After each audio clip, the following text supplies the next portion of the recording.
If anyone ends up hearing this, then it means I was successfully able to post it without it being taken down. Every other website and forum that I've tried writing on has resulted in the same error notification being displayed, whether on a laptop or a smartphone. I can only assume it's something that the people in charge of, whatever this is, have done in order to prevent anyone left from getting word out about what has happened here. Some kind of jamming device or scrambler. But for whatever reason, this site still remains accessible, so I'm posting this here, in a place that I don't think they'll ever check, because somebody needs to know the truth. I'm pretty sure everyone knows about the test of the emergency broadcast system that happened earlier today. It was all over the internet and on the news yesterday.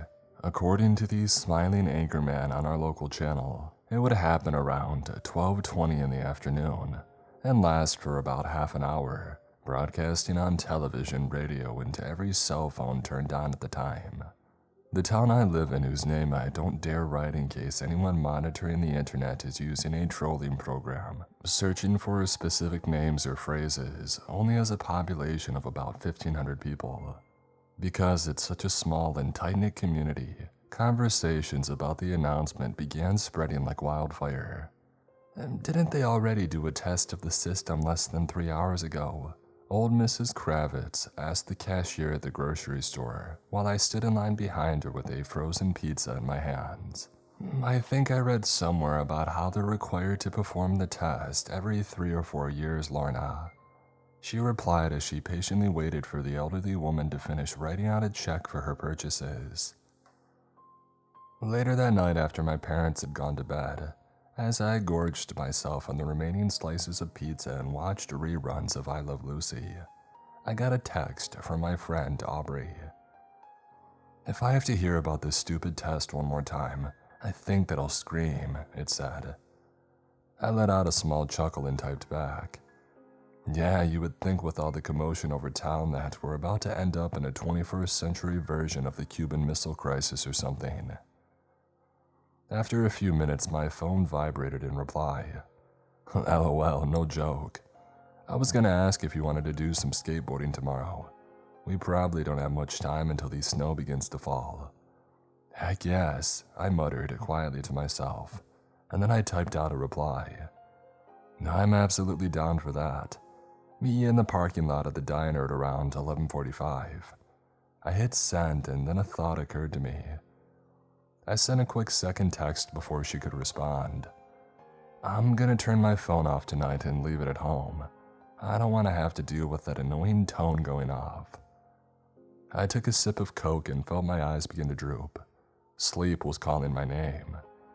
My phone buzzed. Yeah, good idea, I'll do the same. I'm gonna hit the sack, catch you tomorrow. After bidding her goodnight as well, I held down the power button on the phone. The Samsung logo briefly showing before going to black. I reached for the remote and shut the TV off, dumping my dishes into the sink before heading upstairs. Tossing the powered-down phone onto my desk, I set my alarm clock for 10 before climbing into bed and quickly falling into a deep and dreamless sleep. In retrospect, turning off our phones and leaving them at home is probably what ended up saving our lives. At least sparing us that horrible initial fate anyways. In the morning, I quickly told my parents where I was heading, and after promising them that I would be safe, I grabbed my skateboard, house keys, and jacket and I headed out the front door. The chilly fall air smacked me in the face as I let gravity pull me down the residential streets towards downtown. Behind me, the Rocky Mountains rose imposingly up into the sky, seeming like the turrets of a castle fortress. There's been a rumor going for close to 40+ years that horror writer Dean Koontz once had visited here in the late 70s, and he ended up basing the fictional town of Snowfield on it for his novel Phantoms. I think it's a load of BS, though I can't deny that our town looks very similar to what the book described, so who knows. Looking left and right to watch out for any cars or trucks, I entered the town proper and made a beeline for the diner. Aubrey was leaning against these steps which led to the front door. "You're 5 minutes late, you know," she said jokingly, checking the watch on her wrist. If I had waited any longer, I would have had to organize a search party. I rolled my eyes at the lame joke and chuckled. Bite me, I retorted good-naturedly, causing her to let out a laugh. No thanks, I don't think I would like the taste of you. This time, a full-blown laugh burst out of me, which set her off more. After a few seconds, we got control of ourselves again and straightened up. So, where do you want to go skate? She asked me. I thought for a second, looking around. The diner was packed with patrons having either lunch or a late breakfast, and the parking lot was full of cars and trucks. Too risky to shred here. An idea came to me and I snapped my fingers. The old Blockbuster. It's got plenty of railings to grind and we can kickflip over the parking lot bumps. Plus, since it's in the back of town, Sheriff Wake likely won't find us and force us to move. Aubrey rolled her eyes at the mention of the sheriff. The man had a major stick up his butt and seemingly hated anyone skateboarding, or as he called it, creating a nuisance. Aubrey shrugged. Yeah, sure, why not? Our plan set, we tucked our boards under our arms and walked through town towards the abandoned building which once housed the only video rental store in town. It took less than 5 minutes to reach it. The sign still stood at the entrance, the yellow letters long since having faded in the sun. I checked my own watch as Aubrey dropped her board to the ground and pushed off. 12:05. The test was supposed to start in about 15 minutes. I shook my head, again glad that we had decided to ditch our phones for the day. For a brief moment, I remembered that I had forgotten to tell my folks that I had done so, and a small swath of guilt washed over me at the possibility that they may end up worried if they tried to get a hold of me. But I pushed it out of my mind. I would apologize when I got home. I dropped my own board to the ground and pushed off. For the next 10 to 12 minutes, the two of us whooped and laughed as we jumped and grinded our way across the parking lot. All the stress of having graduated and needing to pick a college to go to fell away from my mind, and I felt what I can only describe as peace. That peace was shattered by the sounds of tires screeching and steel and glass smashing against each other, reverberating off the buildings and seemingly off the mountains above us themselves. I had been in the middle of grinding the entrance railing when it came, and it startled me so badly that I lost my balance, the board shooting out from under my feet as my hips smashed into the railing and I fell back to earth. I lay there for a moment, a searing pain shooting through me before I felt a hand on my shoulder. Dang, that was a nasty fall, Aubrey exclaimed. You all right? After deciding that I hadn't broken any bones, I answered, Yeah, I think so. It stings like crazy, though. I looked up at her. What the heck was that sound? I asked. She shook her head, a similar confused expression on her face. I don't know, it sounded like it came from back towards the main road. She looked around and then back at me. I think it was a car crash. Yeah, my thoughts exactly, I muttered, pulling myself into a sitting position. Helping me to my feet, she motioned towards where these sounds had come from. You want to go see? She asked. After a moment's hesitation, I nodded. Tucking our boards back under our arms, we both hurried towards the road. Rounding the corner, we both immediately spied the devastation a few hundred feet ahead of us. Oh my God, Aubrey breathed out. The intersection of Chestnut and Main Street looked like the aftermath of a destruction derby. Two cars had collided almost head-on with one another, what looked like a late 80s or early 90s Buick LeSabre, and a brand new Cadillac Escalade. With a sense of numbness surging through me, I realized that I recognized both vehicles. The Cadillac belonged to Mr. Schultz, a rather wealthy but friendly man who rented out most of the houses he owned in town to these skiing tourists that came to town every winter. The Buick belonged to Mrs. Kravitz, the old woman who I had stood behind in the store yesterday. Smoke billowed out from both wrecks and shattered glass and twists of metal littered the street around them for hundreds of feet. My God, I said softly, echoing my friend's sentiments. We both exchanged a glance with each other, and then began running towards the accident. As we ran, a small part of the back of my mind noticed something which was small but poignant. I don't see anyone else running out of buildings. Everybody in town had to have heard it. I mean, where are they? The train of thought was ripped away from me as we both skidded to a stop at the sight of the driver's door of the Cadillac being kicked open. An ear-piercing sound burst out of the SUV's interior, and I dropped my board and clapped my hands over my ears. From the corner of my eye, I saw Aubrey do the same, squeezing her eyes shut in pain and stumbling back into the side of the brick building next to us. Even through my hands, I could still hear the sound, though it was now slightly muffled. For a second, I couldn't place it, but then it hit me. It was the loud honking siren of the emergency alert system, but it sounded wrong. It was as if the tones had been warped and distorted into something else, and by the sound of it, Mr. Schultz had been listening to his car radio at full volume when they had gone off. Speaking of which, a figure stumbled out from the SUV and grabbing onto the open door for support. Holy heck in a handbasket, Mr. Schultz survived that, I thought. I swung my gaze over to the Buick, squinting through the spiderweb of cracks that had become the windshield. I saw a small hint of movement, and then I saw Mrs. Kravitz lean back in her seat.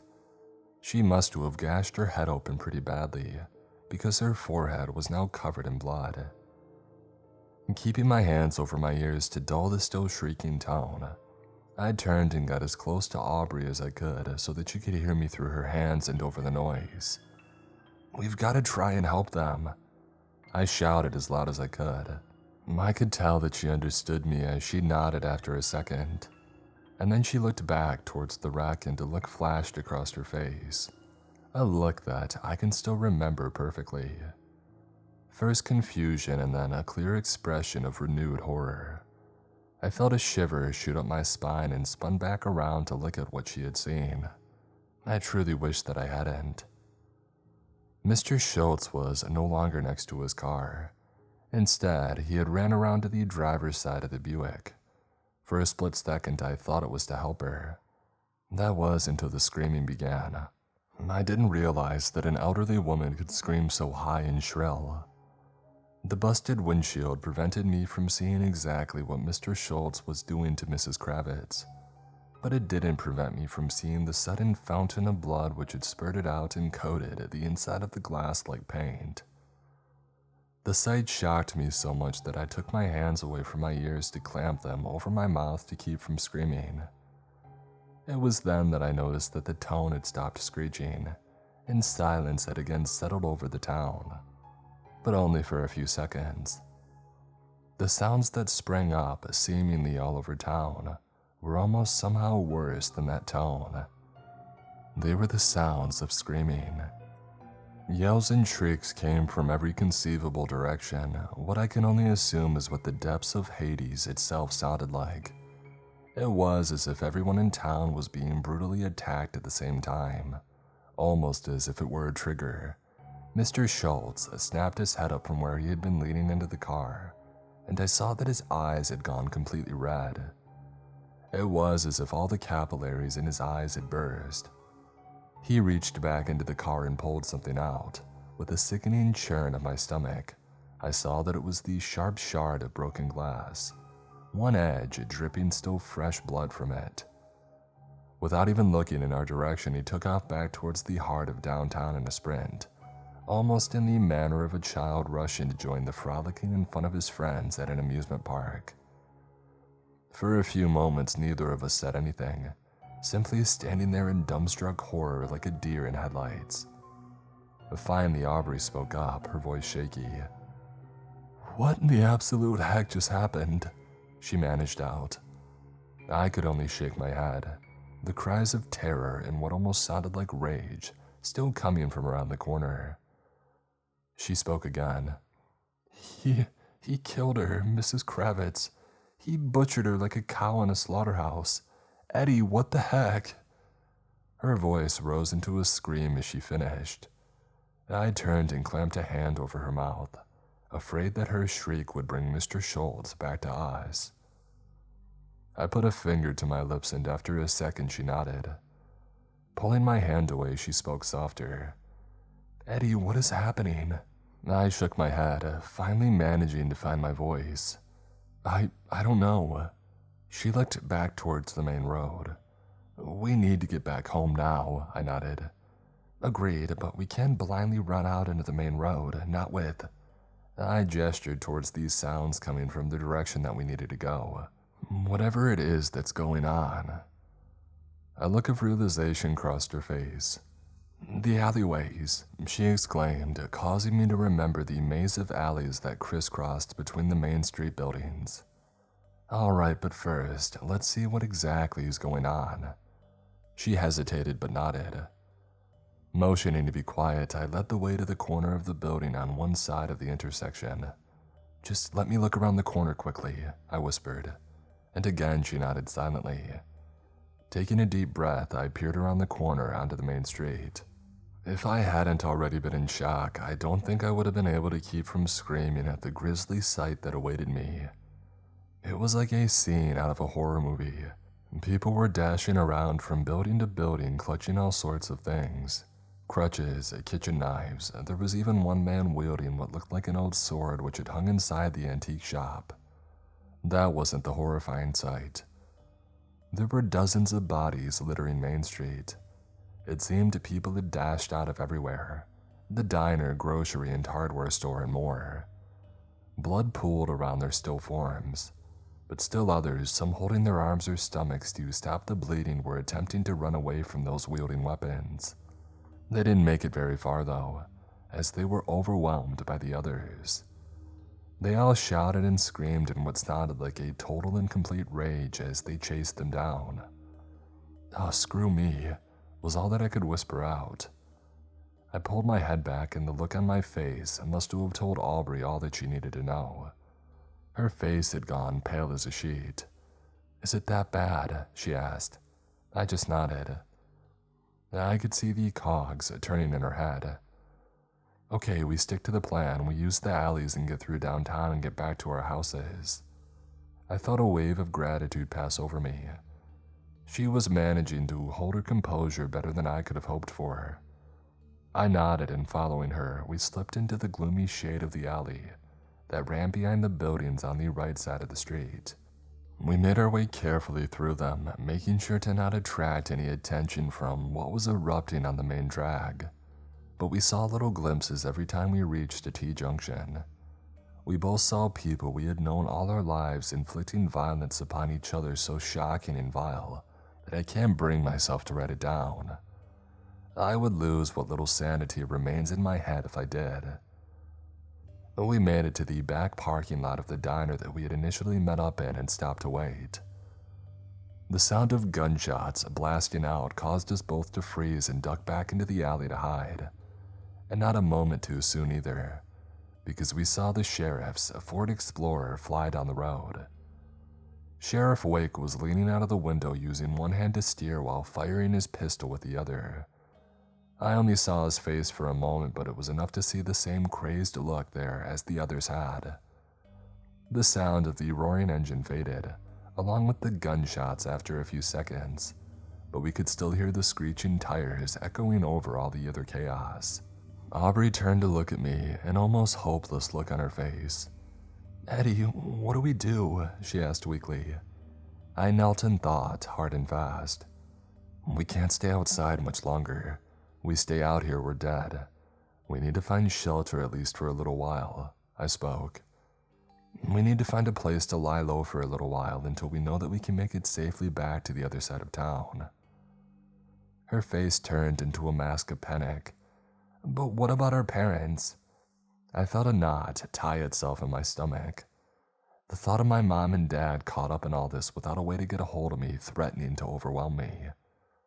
But I kept as level ahead as I could.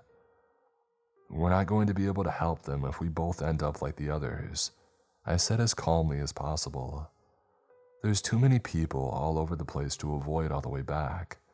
We need to find someplace not many people would have been at, and hunker down until we think it's safe enough to keep going." She looked like she wanted to argue but nodded after a few moments. And then she looked at me. "The library," she said simply. "Not many people besides the adults go there anymore. It's right on the other side of this building." She pointed at the brick apartments that made up the far side of the alley.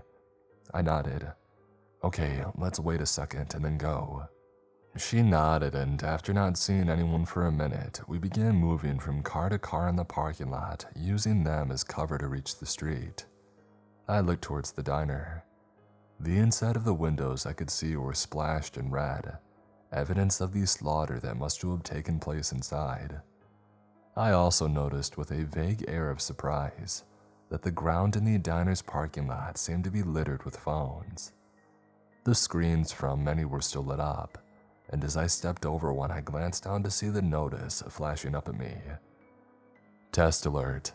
This is a test of the National Wireless Emergency Alert System. No action is needed." As I read it, a sound snapped my head up. It was the sound of static from a radio coming from a few cars up.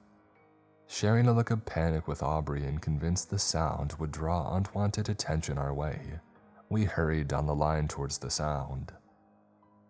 It was coming from a red YJ Wrangler, one which I recognized belonged to Mr. and Mrs. Nolte, two survivalists who lived farther up in the mountains, but came down into town to buy supplies and sometimes eat at the diner. Scrambling to the passenger door, I yanked on the handle, praying for it to be unlocked. The door mercifully opened, and with a last look around, I practically flew into the passenger seat. The crackling sound was coming from an old CB radio mounted under the dash, and I reached out to shut it off. That was when the crackling static changed to the smooth sound of a man's voice.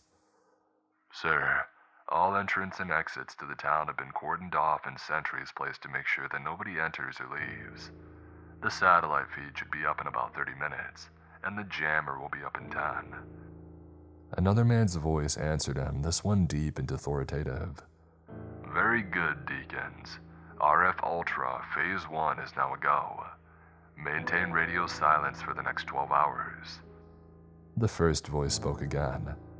"Roger that, sir. Over and out." And with that, the radio died, now not even belting out static. I shot a look out the open door at Aubrey, who gave me a similar look of shock and confusion. Was this happening intentionally? Did somebody cause this? I didn't stop to wonder beyond that, though. Climbing back out of the Jeep, I softly closed the door and motioned for her to keep moving. Making sure that nobody was near us, we stayed hunched over and made a mad dash for the library. That's where we've been ever since. We got inside and barricaded the front door with some benches which were inside the foyer. Aside from, to our horror, the body of Mrs. Thatch, the librarian, it was thankfully empty. I went and found an old drop cloth in a closet and draped it over her. I couldn't stand to see what somebody had done to the back of her skull with what looked like a pipe or a wrench. The sounds of our fellow townsfolk slaughtering each other barely let up for the last few hours, but as the sun began to set, it slowly turned silent. I don't know whether that's because the carnage has stopped for now, or everyone who hasn't gone insane is dead. I don't dare think about that, though. The idea that my parents, as well as Aubrey's along with all our friends, are either lying in a pool of blood somewhere, or slinking through the shadows looking for us is too much to bear. We still hear the roar of the sheriff's cruiser roaming around downtown, though. After some thought, and with night coming fast, we've decided to stay here for the night. In the morning, if it's safe, we'll take down our barricade and try to make it back to the residential side of town. In the meantime, I've tried both the landline telephone and the computers connected to the internet. Neither one of them worked. The only thing that did, which I'm using to type this now, is a laptop that seems to have a satellite connection. Whoever those people are, they must have not thought anybody in town had a satellite link-up. And so, in the darkness of the library's break room, I type this out. I pray to God that it successfully posts and that somebody will see it. If you do, please tell me what Aubrey and I should do. Anything that might help us survive. I'll check in the morning before we head out. If you have any idea what those men on the radio were talking about whatever RF Ultra is, then please tell me, because I can't understand what's happening or why. And if they haven't blocked access entirely, I'll try to make another update soon to let you know that we're still alive. For now, I need to try and get some sleep, if that's even possible. If I don't update, you'll know that we didn't make it. Well, we're still alive, for now anyways. It still seems as though my small porthole to the outside world hasn't been discovered yet, and happily the satellite connection this laptop has seems to be usable anywhere in town. The fact that people were able to see it is a blessing in itself. First off, I just want to thank everybody who tried to give Aubrey and me advice. We took a good amount of the things you suggested to heart, and in a few cases, it actually ended up saving our lives. While we couldn't move Mrs. Thatcher's body outside last night, and though I don't think I'm dealing with something that'll bring the dead back to life, I did pull her into a storage closet and lock the door from the outside just to be safe. I didn't dare ask Aubrey for help. She looked as though she was going to throw up at just the sight of me dragging her away. I also grabbed a set of keys off the desk and am keeping them to use the library as a fallback shelter if we need to. The idea that our own government could be responsible for this, though, it's almost too much for my mind to comprehend. How in this day and age could they get away with something like this, wiping an entire town, small or not, off the map? I mean, I've heard about MK Ultra from my father, who used to teach history at the local high school, and it seems to make sense that since the man on the radio called this RF Ultra, that it might be related. But that was back in the 50s and 60s, over half a century ago. I don't know, I just can't think about that right now. Anyways, I should tell you what happened today. I didn't really get that much sleep last night. Every couple of hours, I would hear what sounded like scratching on the front door of the library, and I would lay on one of the break room's couches, my eyes wide open and staring at the ceiling, praying that whoever it was, they wouldn't find a way in. I heard 2 more people scream as well. It means that there are some sane people left and hiding out there, though how many of them are left, I don't know. I woke Aubrey up as the sun began to rise over the town. For a moment, a peaceful look crossed her face as she looked up at me, but then it was wiped away as she fully woke up, remembering where we were in the situation that we were in. She sighed and put her head in her hands. "Oh, I hope to God that it was nothing more than a nightmare that I had," she said softly. I sat down beside her, pulling her into my arms and giving her a hug. I wish that it was too, I confessed. After we were both fully awake, we checked the library for food and supplies. In the gathering dark last night, we hadn't been able to scout out much, but thankfully, there were a couple of vending machines in the entrance hall of the library. One of the keys and the ring unlocked them, and we were able to pull out some bottles of water and candy bars for breakfast. As we ate and the sun rose higher in the sky, we spoke about what to do. I gently broached the subject, as one of you had suggested, of us simply hiding out in the library for a few days to be safe, but she immediately shut it down. "Eddie, I'm not leaving my parents out there. She cut herself off, looking down at the ground before finishing. "I need to know if they're okay or not." I sighed. As much as I knew it may be foolish, I too wanted to know if my parents were alive, dead, or worse. "Okay, we'll go look, but we are not splitting up. We'll go check out your house first, and after we'll head uphill to mine." I looked around. We can't go out there unarmed though. We need something to defend ourselves. After a few minutes of searching, we found a paper cutter in the back office, which, after unscrewing a bolt, gave us a very formidable weapon. Aubrey also found a silver letter opener, which she slid into the front pocket of her jeans. Now armed and sliding the laptop that I used into a carrying case and slinging it over my shoulder, the two of us moved to the barricaded front door and, as quietly as we could, pulled the benches away. I checked my watch. The time read at just after 11. Almost 24 hours had passed since this entire insanity began, and yet it felt more like an eternity. "You ready?" I whispered. Aubrey nodded, and with a final deep breath, she reached up and slowly turned the brass doorknob. The sun streamed through the open doorway, blinding us for a moment. I blinked my eyes rapidly to get them to adjust. Aside from an overturned trash can across the street, it was not only deserted but could have easily passed for any normal day. But that was a deadly deceptive appearance. Moving quickly, we stepped out onto the steps and locked the library doors behind us. Sliding the keys into my jacket pocket, I motioned for her to stay low and pointed across the street to where the alley continued. We would have to traverse another 2 or 3 blocks before the road began to slope back up to the alley. Slipping into the darkened shadows, we caught our breath for a second. Well, we've made it 50 feet out of the building without being swarmed or even spotted yet. I half hoped that the affected, which is what I had begun to think of them as in order to try and mentally detach myself in order to not break down, had ended up turning on each other when no more victims were easily reachable. Keeping that hope in mind, I led the way through the first alley. As we reached a T-junction, something dripped onto the back of my neck. Reaching my hand back, I pulled away to see that my fingers had turned crimson. I froze and then swallowed hard and looked up. The building the alley ran between had the hardware store and flower shop to our left, and a storage warehouse to the right.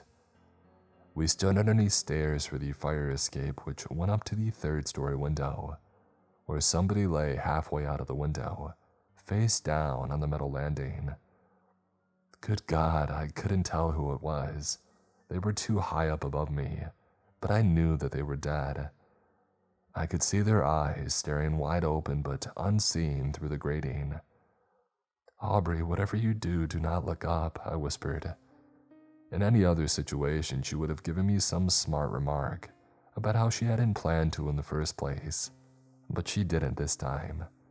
She stared straight ahead and nodded. We continued on until we reached the end of the alley where we would need to cross another street to reach the next. The sound of smashing glass and clanging came from around the corner. My heart stopped and my throat went as dry as cotton. The sound of footsteps rapidly approached the alleyway, and I realized that there were too many for us to take on, even armed. I felt Aubrey tug at my shoulder and turned to see her motion into the space underneath the dumpster next to us. "Under there, hide," she hissed. I didn't dare hesitate. I dropped to my hands and knees and slid into the narrow and disgusting space, making sure to pull the paper cutter blade under with me. Aubrey rolled under and scooted next to me, not a moment too soon either. We couldn't see any more of them than their feet and legs from where we were, but I counted at least 10 or 15 of them, all walking in a group. They didn't speak a word to each other, though a few seemed to mumble incoherently from time to time. They passed by our hiding spot, thankfully not seeming to have taken any notice of us. One thing made me feel like I was going to vomit, however. One of them had been dragging something behind them. Or, I should say, someone. Someone that I knew. It was Jeff Bailey, one of the star running backs for the high school football team. His arms skittered along the ground behind him, his class ring pinging off the asphalt from time to time. An arrow stuck out from his head. Somebody had shot him with a bow. I felt a small tremor beside me and turned my head to see Aubrey silently crying at the sight. Jeff had been a decent guy. We waited for a few minutes to make sure that they wouldn't come back, as well as Aubrey to compose herself, and then we scooted out from our hiding spot. Brushing off the dirt and debris stuck to my jacket and pants, I cautiously approached the alley entrance. I didn't see hide or hair of the passing group, but they must have turned onto the main road. I jerked my head to signal Aubrey to follow me. Together, we silently ran across the street. There was only a single block left before the houses began. We made our way past the back entrances to the bakery and post office. And that was when I froze, seeing the symbol on the half-open back door to my right. The sheriff's department. I knew that we needed to keep moving. Waiting too long out in the open, even in the alley, was a chance that we could be spotted. But the idea of being able to get a gun was appealing. After all, the blade and letter opener may help us against one or two of the affected. But if we were spotted by a group like the one that we saw a minute ago, we were screwed and tattooed. My decision was made. Motioning for Aubrey to come over, I slowly pulled the half-open door back, looking inside. The back room was covered in shadows, making it hard to see anything. "Eddie, what are you doing?" I heard Aubrey whisper behind me. I put a finger to my lips and she mercifully fell silent again. There didn't appear to be anybody in the room. Beckoning to her, I slid inside. After a hesitant moment, she followed. We found ourselves inside the records room. Tall filing cabinets rose up on either side of us, leading to a single door on the left which led out to the main office. At the other end of the room was a door. The white lettering read, "Armory, keep locked at all times." Moving quickly towards it, I tried the handle. It wouldn't budge at all. I swore under my breath. Great, and I'm pretty sure I know who has the keys too. Heading back the other way, I reached for the handle of the door to the office. This one turned and I slowly opened it. A single flickering fluorescent bulb lit overhead. Ahead though, I could see sunlight streaming through another open door. The two of us moved through the dimly lit room, which I could see housed the two jail cells that mercifully appeared to be empty, and approached the open door. Taking a deep breath, I stuck just the top of my head around the corner. A pair of eyes almost level with mine nearly caused my heart to stop. I scrambled back in a panic, falling over my own legs and onto the carpeted floor. Aubrey looked terrified. What? She hissed. Not answering her, I flew back to my feet, picking up the paper cutter arm and raising it over my head. I was sure the affected those eyes belonged would rush into the room at any moment. The tension in the air was so thick that you could have cut it with a knife, but nobody appeared in the doorway. After a few minutes, I lowered the blade and again moved towards the door, this time with Aubrey literally peering over my shoulder. Together, we looked around the doorframe. Jesus Christ, she moaned out weakly as we spied who the eyes had belonged to, and turned away, sounding like she was about to throw up the candy and water that we had had earlier. It was the sheriff's deputy, Deputy Thorne. Unlike Sheriff Wake, he hadn't been a major pain in the butt, and he seemed to try and cut the kids and teenagers in town a break whenever they would get into trouble. It had been thanks to him that I avoided juvie a few years ago when I had been caught graffitiing in the back of the high school this part of Adair. I had actually liked him. Unfortunately, it looked as though he had been the first victim of the sheriff. His eyes were wide and glassy, his mouth wrenched open in a silent scream of horror as he sat slouched in the swivel chair behind his desk. What looked like a large hunting knife stuck out of his stomach, and it looked as though he had been stabbed a heck of a lot. I swallowed, closing my eyes and still seeing the horrible image imprinted on the back of my eyelids. Forcing them open again, I whispered a silent prayer for the man and then looked closer. My eyes drifted down to the deputy's service belt, hoping and wishing that I would find what Yes, I softly exclaimed to myself. The deputy's pistol still sat in its holster. Taking a deep breath, I gently set the paper cutter blade down and moved over to him. I reached out, overcome with a sudden, irrational fear that the very dead man would snap to life, and reach out to grab my arm. But he happily never moved. Unbuttoning the holster, I slid the pistol out and checked it. It was still fully loaded. I checked the extra pockets of the belt and came up with 2 extra magazines for the gun. Okay, now we have a much better chance of surviving this, at least for a little while longer. The sound of tires screeching snapped me out of my thoughts. It had come from outside the front of the station beyond the double glass doors. A hand fell across my shoulder and I nearly had a second heart attack, spinning around to see Aubrey's panicked face inches from mine. We need to go right now. I didn't argue. Tucking the pistol into the waistband of my jeans and picking up the blade, I followed her rapidly back through the cell room and into the filing room. Behind us, I heard the sound of screeching tires again, followed by the sound of a car door opening and slamming shut. It's the sheriff. I quickly closed the door to the filing room shut and then fled out into the alley behind Aubrey, pulling that door shut as well. With it secured closed, we crouched down behind some garbage cans and waited. There was silence for a time, and then the pounding sound of footsteps came from behind the closed door. Keys jangled and the sound of a door being unlocked could be heard. Yeah, I think I know where he's going, I thought. But this was also our chance to make a break for it. Come on, we need to go while we can, I whispered to her and then moved as quickly and quietly as I could towards the final alley entrance. Beyond it, I could see the first row of houses that signaled the change from downtown to the residential district. Stopping at the corner, I risked a glance around. To my right, I could see the Sheriff's Explorer parked haphazardly in front of the station.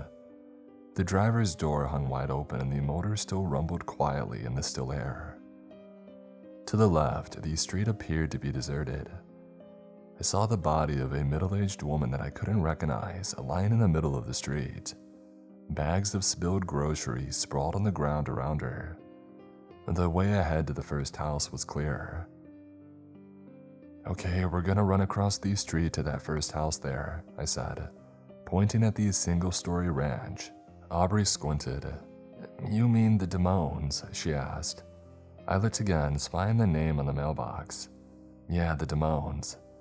We're going to try and stick to the backyards and these sides of houses, using them as cover. Your house is only another 2.5 blocks away. We don't stop for anything, we just head straight there. Sound like a plan? She looked at me, biting her lip before nodding. Yeah, a plan, she said simply. I could tell that she was thinking about her parents. Mr. and Mrs. Commodi were both decent, hard-working people who I liked as much as I liked Aubrey. I hoped that somehow they were still alive, but this wasn't the time to think about that. Okay, on the count of 3 we make a break for it, I said. I held up 3 fingers, and then I slowly lowered them one by one. The second that last finger dropped, the two of us began sprinting across the last slab of black pavement that separated us from the sanctuary of the houses. But that was when someone else came sprinting around the corner to our right. My eyes were drawn to the sudden explosion of movement, and I caught a glimpse of a disheveled man running towards us. For a split second, my heart stopped and my free hand reached back for the pistol in my waistband, fearing that he was one of them. But then I saw the terrified expression plastered on his face and realized that he was normal. He was like us. I also recognized him. His name was Maurice, and he had been the town drunk for as long as I had been alive. He was clearly sober now, though, and I saw his eyes lock on mine. I had begun to raise my fingers to my lips to motion for him to be quiet when he began shouting at us. "Help me, please, you two, help me," he screamed. I could see blood trailing behind him from a wound in his shoulder. The sound of his voice was like a baseball through a plate of glass window, and how it shattered the tension-filled silence, echoing off of everything. Every one of the affected are going to hear him. I spun around to Aubrey. "Run for the Damones' house," I exclaimed. We turned and sprinted for these steps leading up to the front lawn as fast as our legs could carry us, taking them 2 at a time. I heard Maurice scream out again behind us. "Wait, please don't go, help me." My heart wrenched in my chest at the man's pleading. I wanted so desperately to turn around and motion for him to follow us, but I knew that his voice would be attracting the attention of everyone that we didn't want this way. And so I yanked on Aubrey's arm, practically tearing her up the last few steps. Staying outside was no longer an option. We needed a place to get out of sight. I spied an open front window which led to the Damones' kitchen. The white curtain slowly billowed outside in the breeze. "Inside," I ordered, and still hearing Maurice cry out behind us, I powered my way to the window. I turned and almost flung Aubrey through it and then hauled myself in after her. Reaching up, I pulled the window and almost completely shut, but not quite. Just enough to still hear what was happening. Maurice was crying for us to come back outside and save him, but then it suddenly cut off. Feeling a knot tie itself in my stomach, I moved back to the window, setting down the blade and pulling the pistol from my waistband. Flicking off the safety, I held it in one sweaty hand and peered over the edge of the window. Maurice had stopped just before the bottom of the steps leading up to our hiding spot. He had turned around, facing back towards the other side of the street, where the sheriff now stood, half in and half out of the open door of the sheriff's office. In his hands was a long black shape. I quickly recognized it as the department's sole rifle. My heart fluttered in my chest. Against that, the pistol in my hands was practically a pea shooter. For a few moments, the scene in the street stayed frozen, as if somebody had hit pause on a movie. And then I saw the crazed look on the sheriff's face intensify, his lips curling back into a snarl. Maurice let out a shrill scream and turned, beginning to run down the street towards the opposite end. For a man who drank himself into a blackout every night, he was fast, but not nearly fast enough. I saw the sheriff move quickly to the hood of his cruiser. Using the hood as a stabilizer, he aimed the rifle at the retreating man's back. Not even a second later, the stabbing sound of a gunshot rang out. I heard Maurice let out a yelp and swung my gaze back to him. He had fallen to the ground, clutching at his left leg. A small pool of blood was forming around him. I realized with a dull sense of horror that the sheriff had intentionally aimed for a wounding shot, instead of a killing one. The reason why became clear a moment later. I heard the sound of a car door slam shut and swung my gaze back to see the cruiser fly backwards, turning to face the man. A moment later, the lights and sirens sprang to life, and I saw a look of horror flow over Maurice's face as he realized what was about to happen. I know that I had a similar look on my own face. The tires squealed and the cruiser leapt forward, accelerating rapidly. I saw it close the distance to Maurice, heard him scream out, but I turned away before I could see the impact. I heard it though. The dull thunk could be heard even over the blare of the siren. I gritted my teeth and then spared a look out the window again. I truly wish that I hadn't. The cruiser was reversing back over the now crumpled form of the man. I looked away again, focusing on the other end of the block. There was a group of affected rounding the corner, sprinting towards the carnage unfolding opposite them. I counted at least 20 or 30. Realizing this was a chance to study them, to see if I could figure out anything by watching them, I stayed crouched by the windowsill. I heard Aubrey whisper something behind me, but I was too focused to hear. The group appeared to be all age ranges. I saw full-grown adults as well as teenagers, and even one or two elderly folk who dragged their walking sticks behind them. What churned my stomach, however, was seeing the kids. There were what looked like 3 or 4 of them as young as 12, sprinting among the group and holding things like knitting needles and knives. Good Lord. Aubrey's hand fell on my shoulder and she spoke again. Now I did focus on what she said. What? I whispered to her. Her eyes were sad and full of sympathy, something that I didn't understand. Eddie, turn away please, don't look, she said gently. I saw the look in her eyes again and I suddenly felt as though a claw had clenched itself around my heart. She had seen something in the group that I hadn't. She had seen.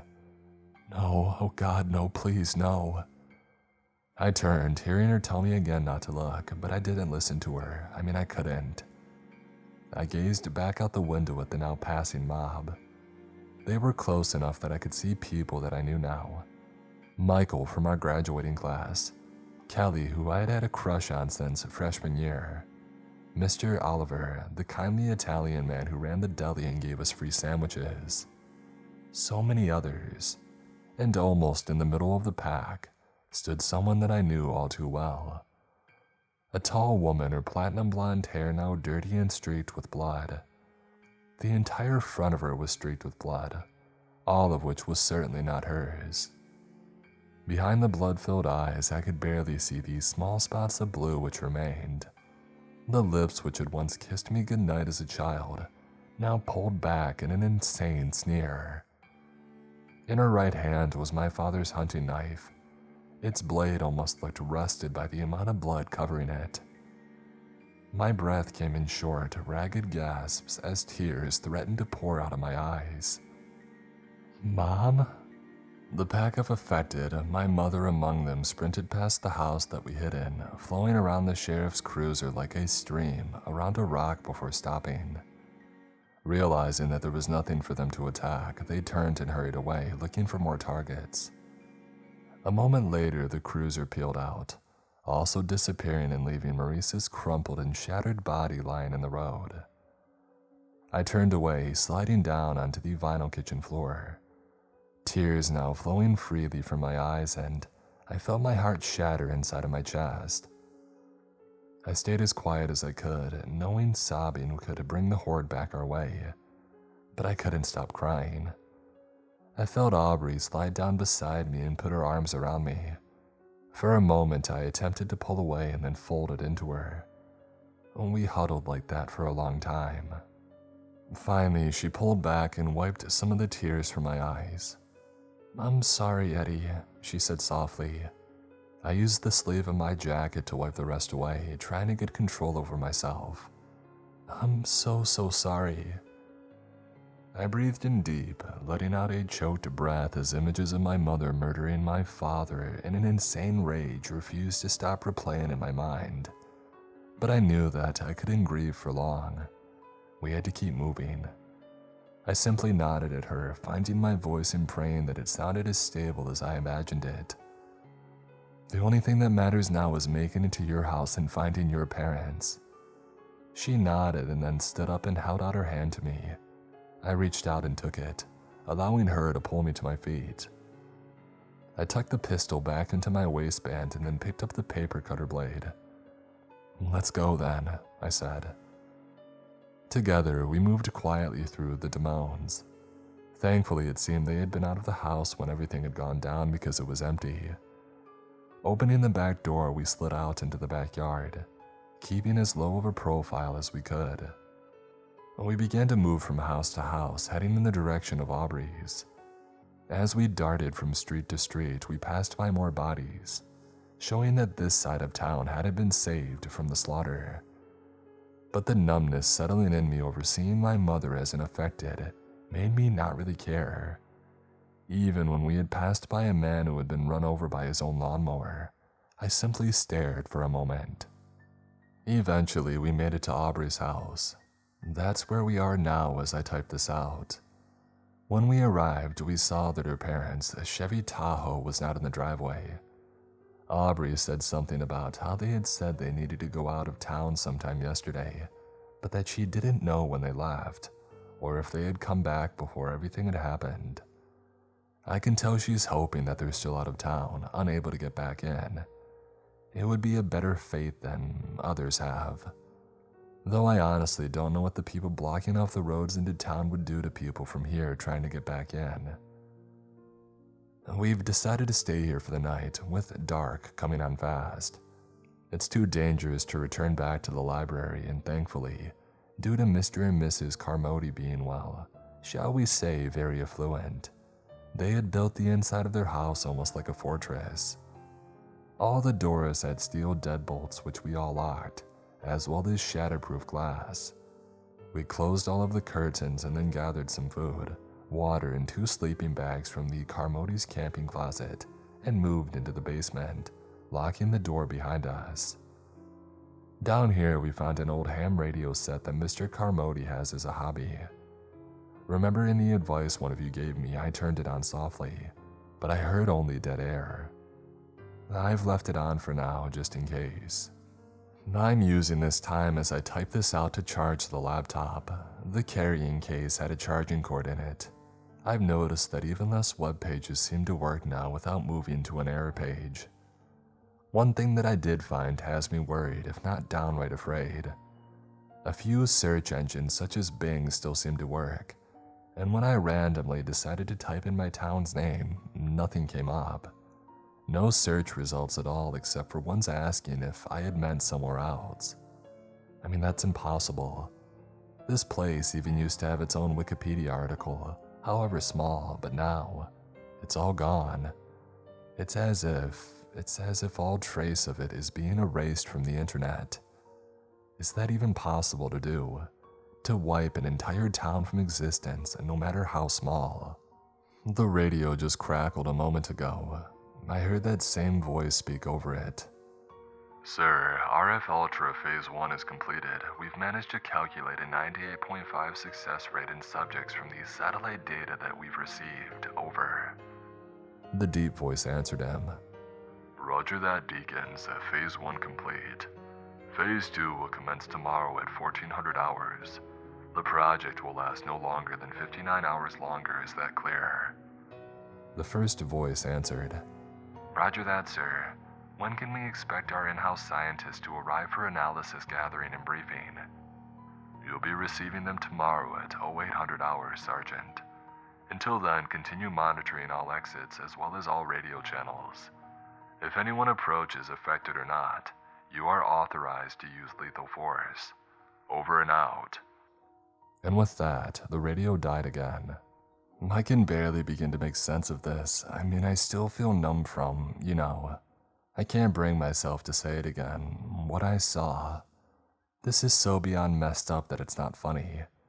We're toys, specimens in some government or group's science experiment. People that I knew and loved are dead just because somebody wanted to test some likely highly illegal stuff out. I mean, just what the heck, dude? And what are they even making a messed up weapon like this for anyways? What sadistic purpose could something like this possibly have? I don't know. I feel exhausted mentally and emotionally. I've just been staring at the huge map of town thumbtacked to a board behind the radio for the last half an hour. There are 3 ways out of town. The main road leading in and out, a dirt access road which leads off to the east that's only used by the power company and off-roaders, and the ski lifts and trails that lead up into the mountains. There's a mark though halfway up. It looks like an old mine shaft buried in the side of the mountain. Maybe there's something that I can use there, but for now, I can't think anymore. I need to try and sleep. Even though I know I'll suffer nightmares after what I've seen today, I need to rest. I can hear Aubrey shifting in her sleeping bag, already asleep. You guys helped us today. You guys helped us stay alive with the things you said. Please, if you can think of anything more, any advice or information, please tell me. Because right now, Aubrey and I really need it. I'll check back in the morning and hopefully update you tomorrow about what happens. We need to try and find a way out of here before we end up like Maurice and the others. This will be the final post that I make from town. In fact, it will likely be the final thing that's ever posted or transmitted from this town. They're getting ready to wipe it completely off the face of the earth.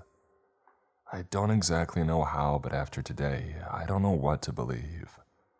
And that's saying something after the last 2 days in this place. So much has happened today, so many things that have left Audrey and I both confused, torn apart, and for me at least, angry. But I'll get to that in a second. First off, thank you again to the people who gave us as much advice as they could. It was again invaluable to say the least. When today started, especially after, well, we'll get to that, I felt almost completely hopeless.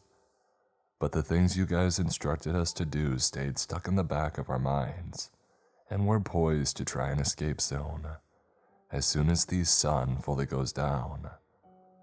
But until that moment, I'll tell you about what happened today. When the alarm and the wind-up clock that we had brought downstairs went off and we both woke up, the first thing we did was check my post to see what was said.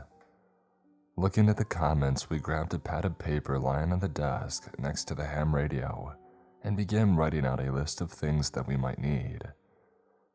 Aubrey said that since her parents were avid campers, a lot of survival gear and camping equipment was stored in the garage.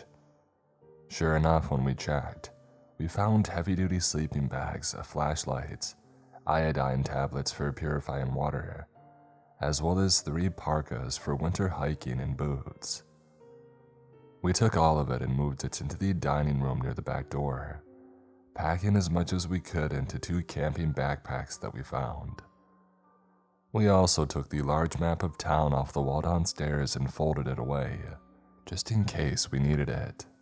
With the sun rising high in the sky, we then braved the roaming gangs of affected to make a mad dash back to the library to see if, like one of you suggested, there might be a map of the sewers or a mine shaft that we could use.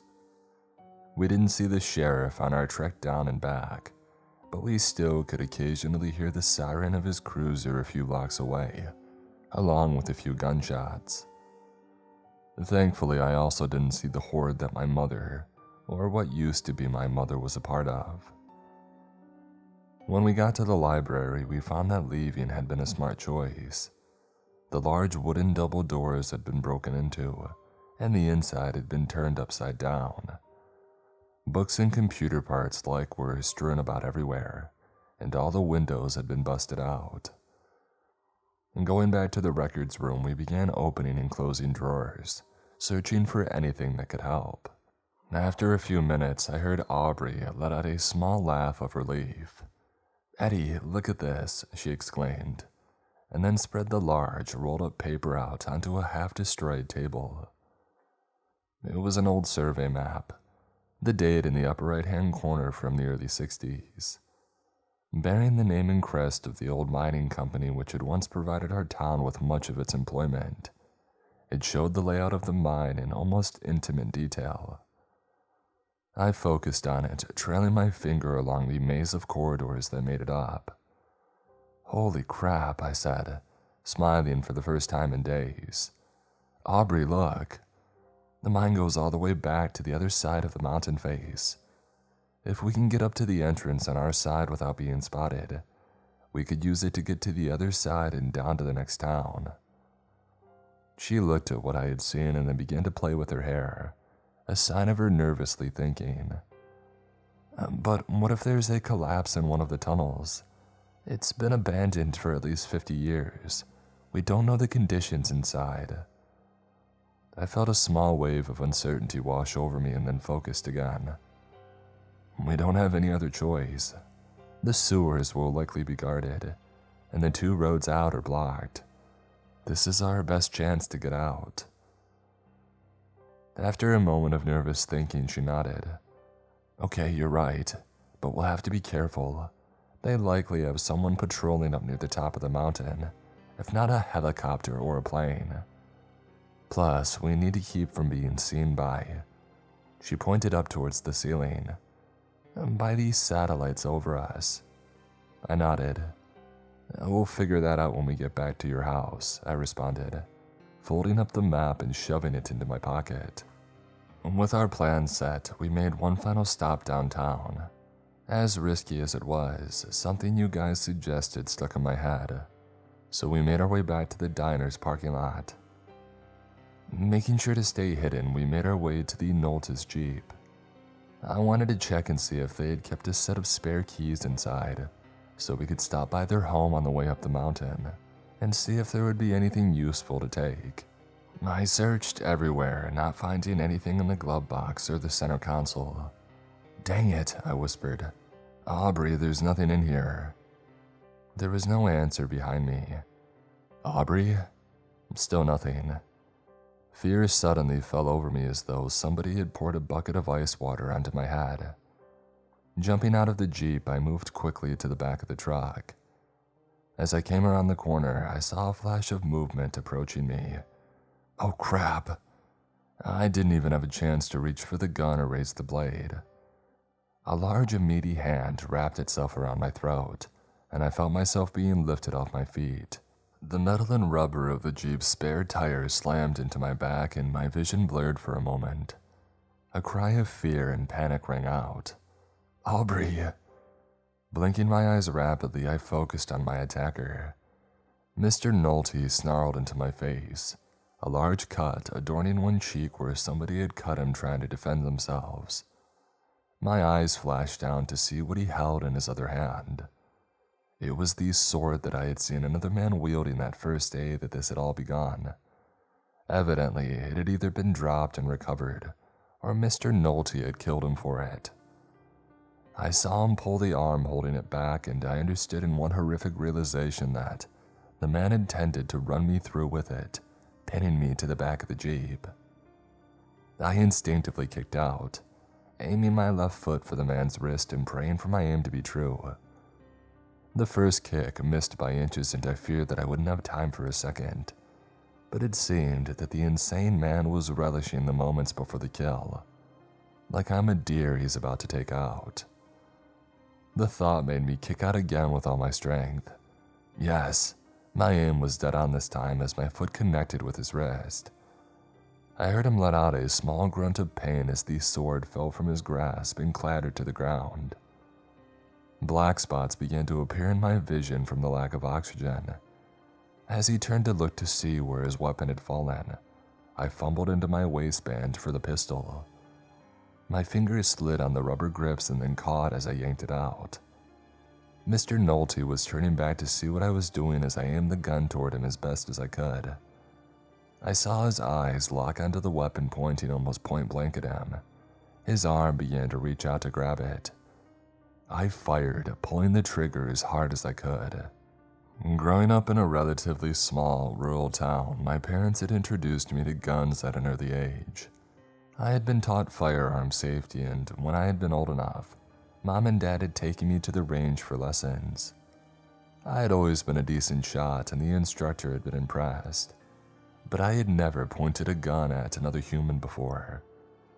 They always tell you never aim a gun at anything or anyone you don't intend to shoot. I had seen crime shows about homicides before, seen fictionalized versions of shootings watching shows like The Sopranos and Ozark. But nothing can prepare you for the real thing. Nothing can prepare you for actually shooting another person, affected or not. The sound of the shot filled my ears with what sounded like bells being rung directly next to my head, and the acrid smell of smoke reached my nostrils. I felt the grip of my throat loosen, and I fell back to my feet, almost falling from having been weakened from the choking. Mr. Nolte stumbled backwards a few feet, his hands going to his gut. A blossoming red stain spread out across his dirty white button-up shirt and over his fingers.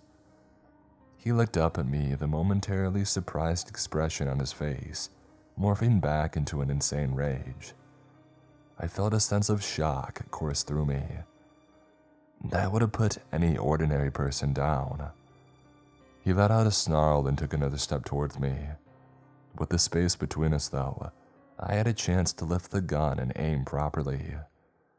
I didn't think, instead letting raw instinct take over me. I fired again. A large hole appeared just above his right eyebrow, and blood splattered the brick wall behind us. The force of the impact from the .45 round sent him flying backwards into a heap on the ground, and he lay still. For a split second, I simply stood there in a sort of a daze, and then I remembered my friend. Aubrey? I called in a panic, looking around and afraid that I would see her lying dead on the ground. But then a chorus of panic flew through me. Aubrey lay on her back on the ground, wrestling with someone, a girl about our age. I realized it was Nicole, one of Aubrey's best friends. The two girls rolled around, Aubrey dodging and ducking as sharp nails were swung at her face. Again, letting instinct take over, I ran towards the pair of them. "Hey!" I shouted at Nicole. The people in town might have been changed by the signal in the emergency broadcast, but they still had some normal mannerisms, such as turning when being yelled at. I saw the look of fury lock onto me. Lashing out as hard as I could, I kicked her directly in the face. I had put more power than I had anticipated into it as she rolled violently off of Aubrey, who scrambled away trying to get the letter opener out of her pocket. But I was already over the girl, who looked up at me with blind fury. "I'm sorry, Nikki," I said quickly and then pulled the trigger. The shot slammed into her, and after a few twitches, she lay limp and still on the asphalt. Not giving another second, I turned to Aubrey. "You okay?" I asked quickly, reaching out to help her up. She didn't say anything, only nodded as she took my hand and got to her feet. "Look, we've got to get out of here. The others surely heard that, and we don't have enough ammo to deal with all of them." As the words tumbled out of my mouth, a part of me deep inside screamed at me that these weren't just thems, but people that I had known from day one of my life. A part of me was horrified that I had just killed 2 people. People that I had known and spoken with and laughed with. But I blocked it out. Giving in to that emotion would collapse me to the ground and make me dead in a matter of moments. Already I could faintly hear the stomping of many feet from the main road approaching where we stood. I turned and gave Mr. Nolte's body a split-second look over. The ring of keys clipped to his belt glinted in the sunlight, and I quickly reached down and snatched them off the loop. Snatching up the paper cutter blade, we turned and ran for the alley. We reached it just in time as well. What I can only describe as half the town swarmed into the diner's parking lot, smashing all the car windows and destroying everything in their path in order to try and find us. As we watched, we saw some of them turn and begin slicing at each other. I saw Mrs. Delaney, our old biology teacher, jam a screwdriver into the neck of Carrie Shawcross, a high school dropout who made his living selling pot to the teens of town. "They're beginning to turn on each other," Aubrey whispered in my ear. I had to agree. Whatever the signal did to them, it must be starting to break down their minds. Still feeling slightly numbed from the shooting, I motioned for Aubrey to follow me. Together, we turned away from the carnage unfolding across the street and quickly moved back to the residential side of town. It was a lot easier going where so many of the affected were behind us. As we drew close to Aubrey's house, a thought passed through me and I stopped. After noticing that I wasn't with her anymore, she turned back to me. "What is it?" she asked. I took a deep breath, feeling a slight tremor begin in my hands. The adrenaline from the attack was fading away and reality was beginning to settle back in. But still, the thought persisted. "I need to go to my house," I said. A look of confusion fell over her face. "What? Why?" I took another deep breath, trying to compose myself. "Before we try and leave, I have to." My voice choked off and I swallowed, willing it to not quake with emotion. "I have to get the photo in the living room of me and my parents. I want something to remember them by." Understanding suddenly filled her features. She looked around for a second as if assessing how dangerous it might be. "If you want, you can just go back to your house and wait for me," I continued. "I don't mind going alone, but I have to do this." She shook her head, seeming surprised at my words. "Eddie, don't you remember what you said to me the other day? We're not splitting up no matter what." I almost burst into tears at her words, and knowing that I wasn't alone in this made everything a tiny bit easier to take. I nodded gratefully. "Let's go get it, but we need to be quick," she added, and again I nodded. It took about 5 more minutes to make it from where we were to my backyard, but finally we stepped through the gated entrance to my backyard.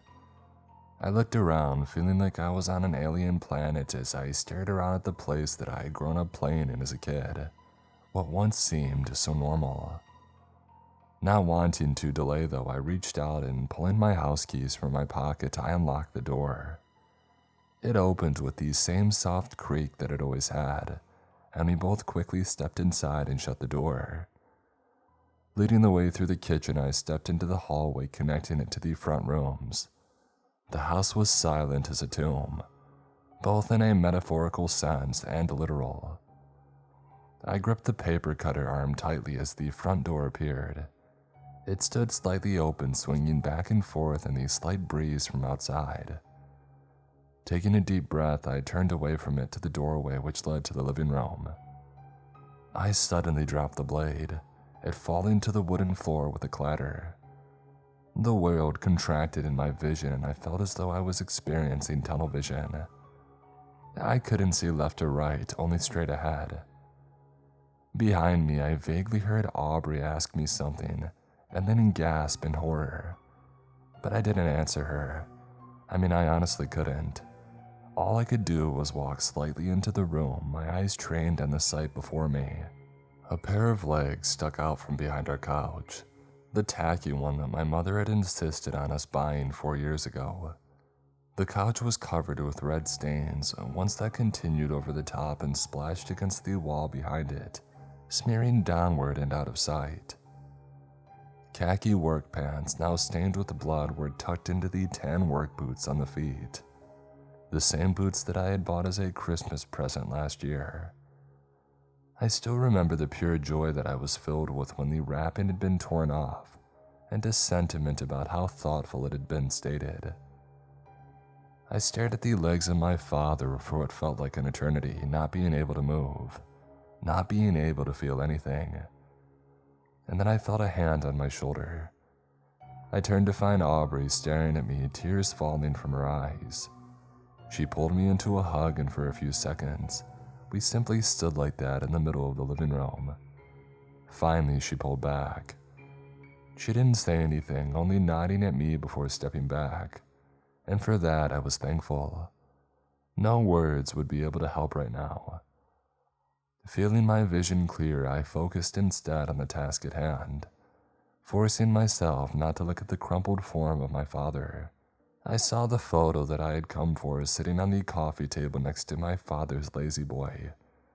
It was one that we had taken when we had gone to the Grand Canyon. The three of us posed with different smiles as we waited for the stranger that we had asked to help to take our picture. It was the memory of them that I wanted to remember, not this. Crossing to it, I picked it up and then slid open the back of the frame and pulled the photograph from it. Giving it one last look, I folded it and slid it into my pocket. I turned around and found that we were no longer alone in the house anymore. Aubrey had been too focused on me to notice the figure stepping in through the open front door. But at my gaze, she turned around and then rapidly backed up towards me until she stood next to me. The figure stepped into the living room. The platinum blonde hair was now somehow even dirtier and more covered with blood than it had been yesterday. Blood-filled eyes flickered between the two of us as the hand holding the knife twitched involuntarily. I heard Aubrey let out a gasp. Mom took another step towards us. I felt my heart begin to slam against my chest, tears forming at the corner of my eyes. "No, please, no, not this. Please don't make me do this." I had, in the heat of the moment, been able to kill the other two in order to keep Aubrey and me alive. But now, being faced with the person who had literally brought me into this world, I didn't feel even to save my life like I could pull the trigger. It didn't matter if she was changed or not. And that's when she froze. For a moment, I stood confused and honestly terrified, and then she began to twitch. First gently and then violently. It was almost as if she were waging a war inside herself.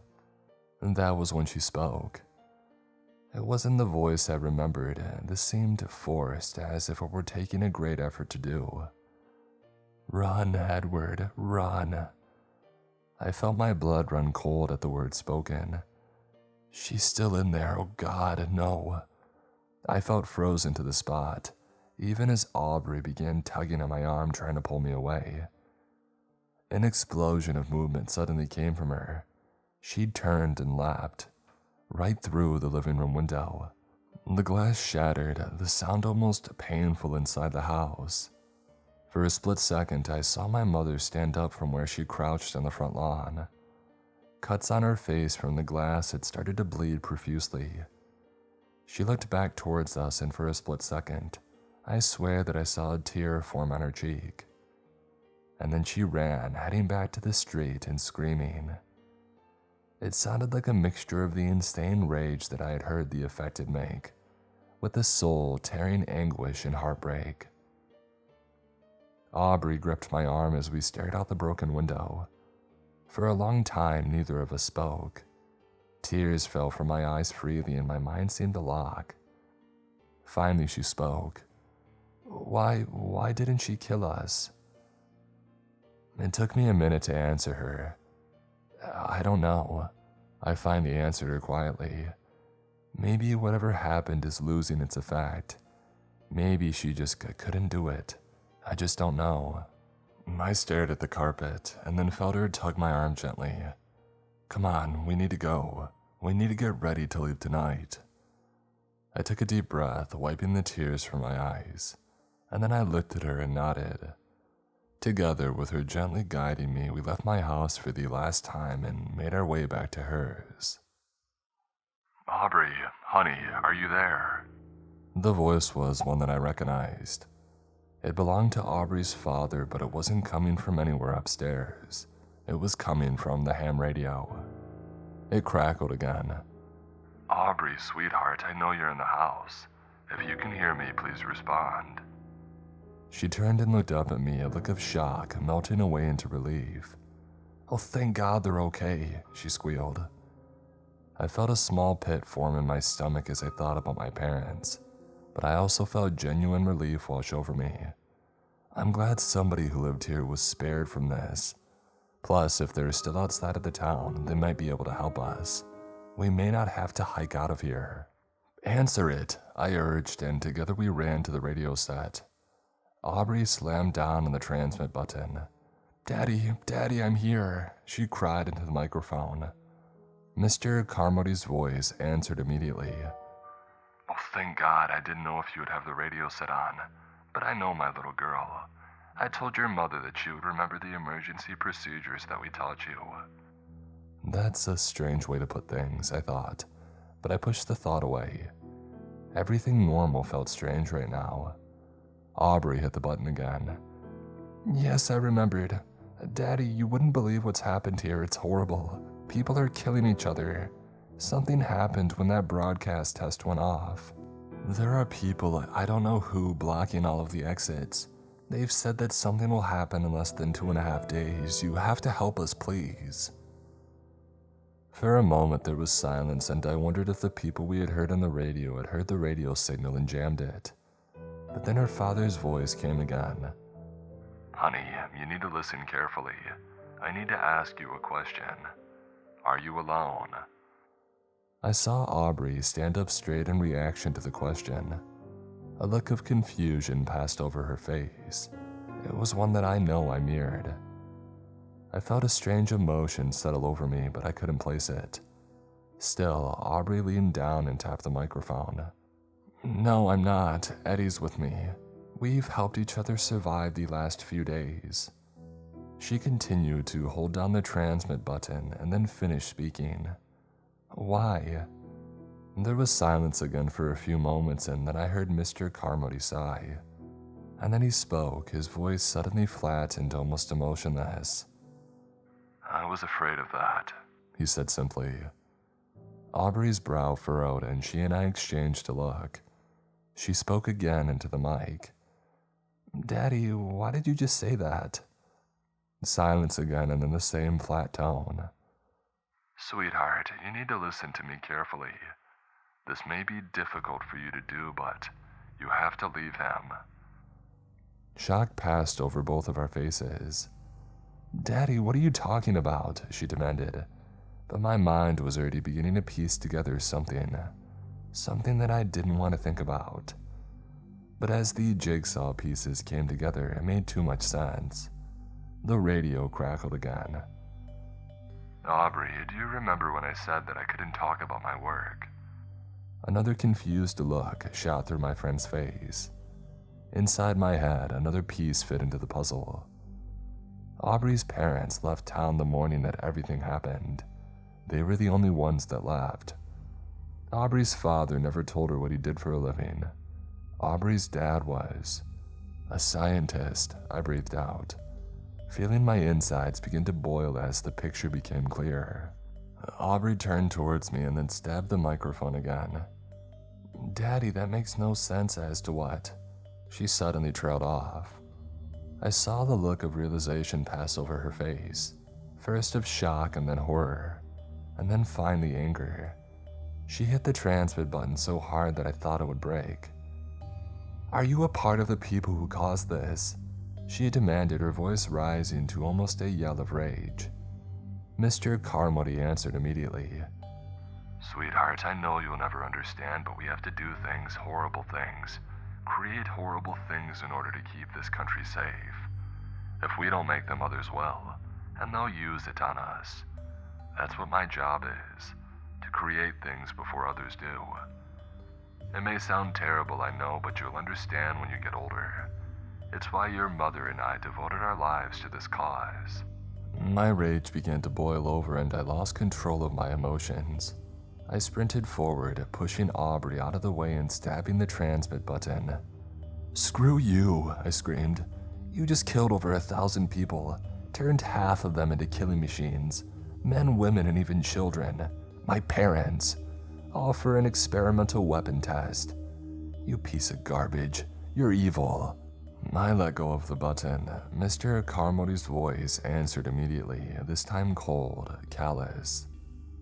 "It's for the greater good, son. You may never understand it, but some sacrifices have to be made. The few have to suffer and die in order to keep many safe. That's the price we pay." He spoke again, this time to Audrey. "Audrey, you have to do one of two things right now. You have to either leave Eddie behind or kill him. You are the only one allowed to leave town alive. Nobody else can. It's too much of a security risk." For a minute, both of us just stood there staring at each other. I felt my shoulders hunch, all the anger and fight flowed out of me. I felt a terrible emotion fall on me, replacing the anger. Hopelessness. I'm not getting out of here alive. Finally, I spoke. "Go." She twisted towards me, her face still a mask of confusion and anger. "What?" I motioned, leaning back into the cold concrete wall. "We're not both making it out of here." I motioned to the radio. "You heard. They'll never let anybody else but you leave alive. I'm not going to condemn you to die here as well. You're my friend and I care about you. I don't want to see you die too. Just go and please don't forget about me, okay?" I felt fresh tears fall from my eyes. Accepting that you're going to die is something that people always say is never easy. I had planned out my life, going to college, having a family, living a long life. And now it had been taken away from me as if I had been told that I had had a terminal illness. But I couldn't be so selfish as to want to have the only person I cared about left alive, to die with me. I looked up to see a look of shock on Aubrey's face. Tears were falling from her cheeks, and then they stopped. Her face hardened. Without saying a word to me, she crossed to the radio and hit the transmit button. "No." I felt my jaw drop open. "What?" Mr. Carmody's voice answered immediately. "Aubrey, you don't have a choice. Do as I say." She hit the button again. "Oh, get lost, Dad. I'm not leaving him." The radio crackled again, but this time it wasn't her father that spoke. It was the deep voice of the man in charge who we had heard the last 2 days. "This is General Brighton, young lady. I'm giving you one final choice. You are ordered to either leave your companion behind or you will die along with the rest of your town. You have 30 seconds to choose." Despite the mixed emotions in me, I felt a chill roll through me at his words. "Aubrey," I began, but she cut me off, raising a hand to silence me as she hit the transmit button. "General, with all due respect, screw yourself, sir." And the radio was silent for a minute. Then the general spoke again. "So be it. Sergeant Deacon says scramble all frequencies remaining on the airwaves, and station double the number of sentries at all known exits.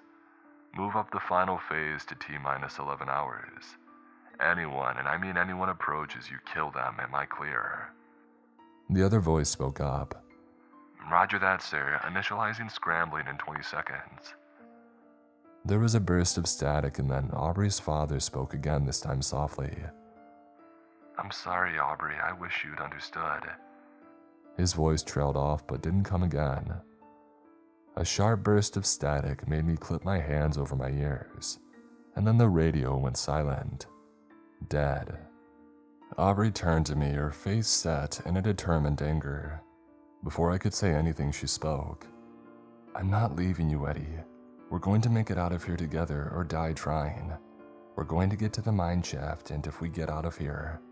I cut her off. When? She nodded. When we get out of here, we're going to find a way to make them pay. She began to march upstairs. Get everything ready, we're leaving tonight once it gets dark. And that's where we are now. I'm sitting next to the back door typing this out. I'm not sure if the jammer will have stopped even the satellite uplink by now, but it seems like it's working. So I'm going to post this and then wait. Once it gets truly dark, we're going to make a break for the top of town. We're going to find a way into the woods where they can't see us. We're going to make our way up to the mine shaft, using the branch method one of you suggested to erase our tracks. And we're going to escape this nightmare once and for all.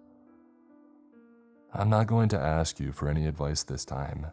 You've helped us survive to now, and I'll never be able to thank you enough for that. You're a huge reason why we're still alive. But now, this part we have to do on our own. Hopefully when I write tomorrow, it'll be from somewhere far away from here. But if you don't hear from me, it means that we didn't make it. And if we don't, thank you anyways. Aubrey's motioning for me to get ready. Wish us luck. We made it. Even as I type these words out, I can't fully believe them myself. I keep looking around at all of the people, normal people who are all talking and laughing with each other, afraid beyond belief that I'll blink my eyes and find myself back in town. But I know that it's real. We escaped, both of us. But there were several moments during the night that I thought we wouldn't. Before I tell you what happened, I just need to say one thing, and it's something that Aubrey also asked me to tell you all. Thank you. When we first rounded that corner and saw Mr. Schultz murder Mrs. Kravitz a few days ago, neither one of us knew what to do, beyond simply trying to survive. But thanks to you all, we always had some idea of a plan to follow, some ideas to keep in mind. We wouldn't be here right now if it wasn't for you, and neither of us will ever forget that. That being said, it's time that I told you about how we made our escape, and what happened as we did. After I had finished posting my account of what happened yesterday, Aubrey motioned for me to join her at the back door. Looking out, I saw the last remnants of the sun sinking in the sky, casting an almost eerie reddish glow over the town. As I watched darkness fall, a somber thought passed through my mind. This may be the last time the sun ever sets on this place. Aubrey's voice snapped me back to reality. It's almost time, Eddie. We're going to give it another 15 minutes or so and then we're going. She turned to me, her face still set in the determined look that she had worn when marching out of the basement. But her eyes betrayed the mixture of fear and doubt that lurked behind that brave face. I nodded at her. The two of us had agreed to not head straight for the bottom of these ski lifts, as these sentries the general had spoken about would no doubt be watching it. The last thing that we needed was to be picked off by a sniper halfway up to the mine. You really think that we're gonna make it? She asked, allowing a bit of vulnerability to break through her facade. It was my turn to put on a brave face. We're gonna give it a heck of a good try, that's all I know. She nodded and then looked out the window again. I can't believe this place will be gone tomorrow. All this. She gestured out at the roofs of houses in the town beyond. All we've known our entire lives. After tomorrow, it'll be like it never existed. The thought was almost too much to bear, but I pushed it away. We can't think about that right now, I said. We need to focus on surviving. On getting to that mine shaft without being spotted. That's all that matters now. A look of gratitude passed over her face, and she quickly pulled me into a short hug before stepping back. Thank you, she said simply.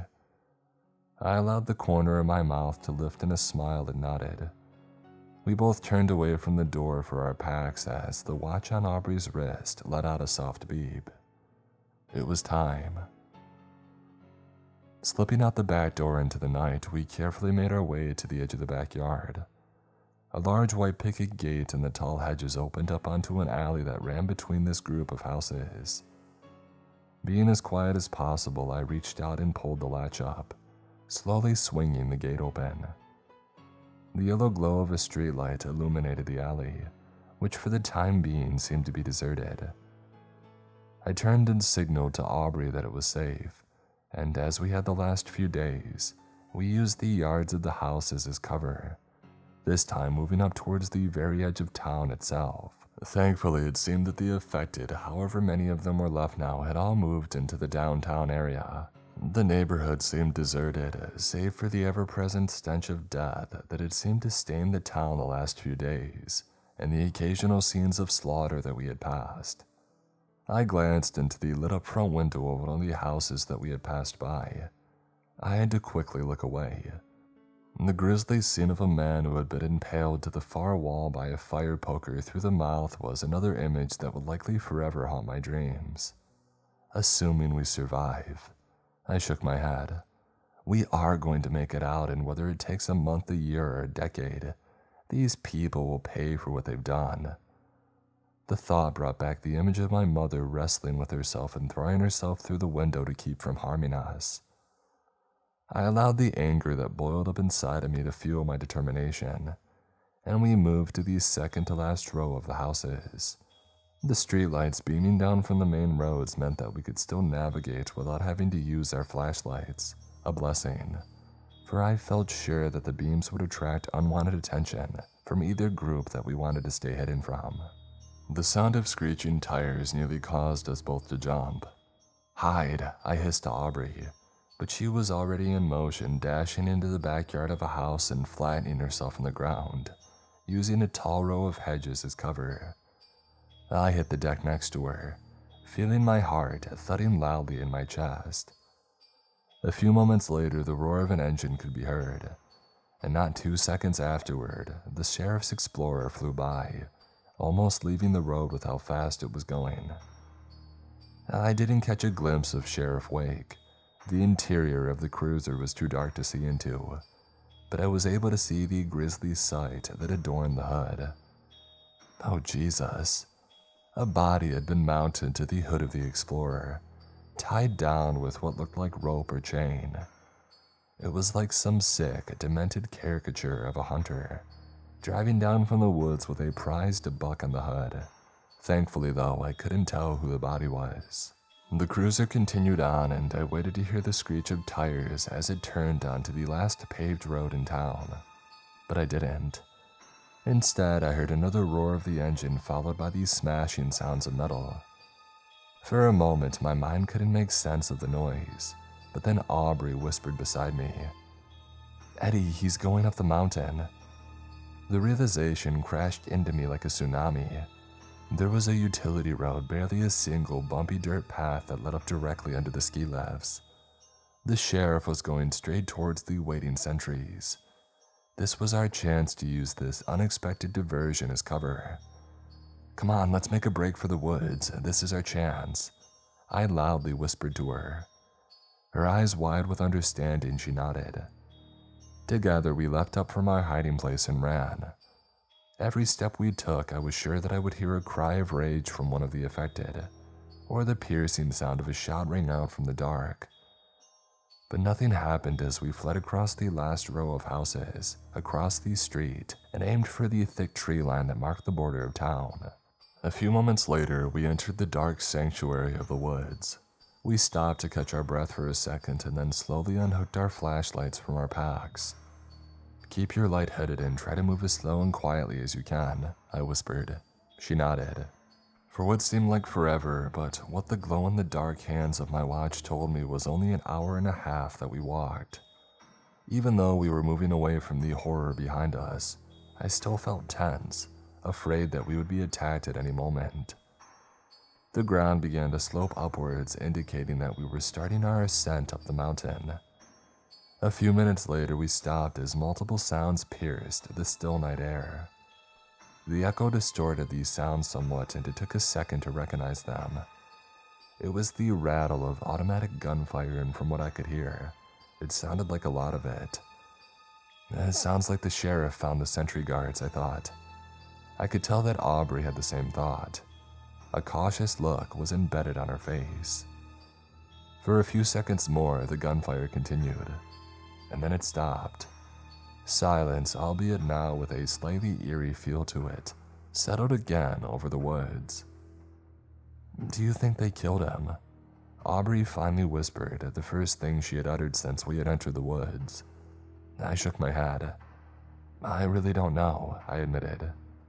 I looked at my watch. It showed that it was close to 11 p.m. now. The real dead of night was coming fast. I motioned for her to keep going. "Come on." Again, we moved in silence, only unhooding our flashlights to navigate our way around fallen trees and bushes.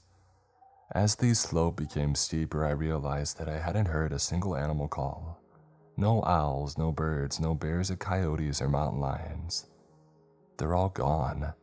They know this is a dead place now, and they did the smart thing and got out of Dodge while they still could.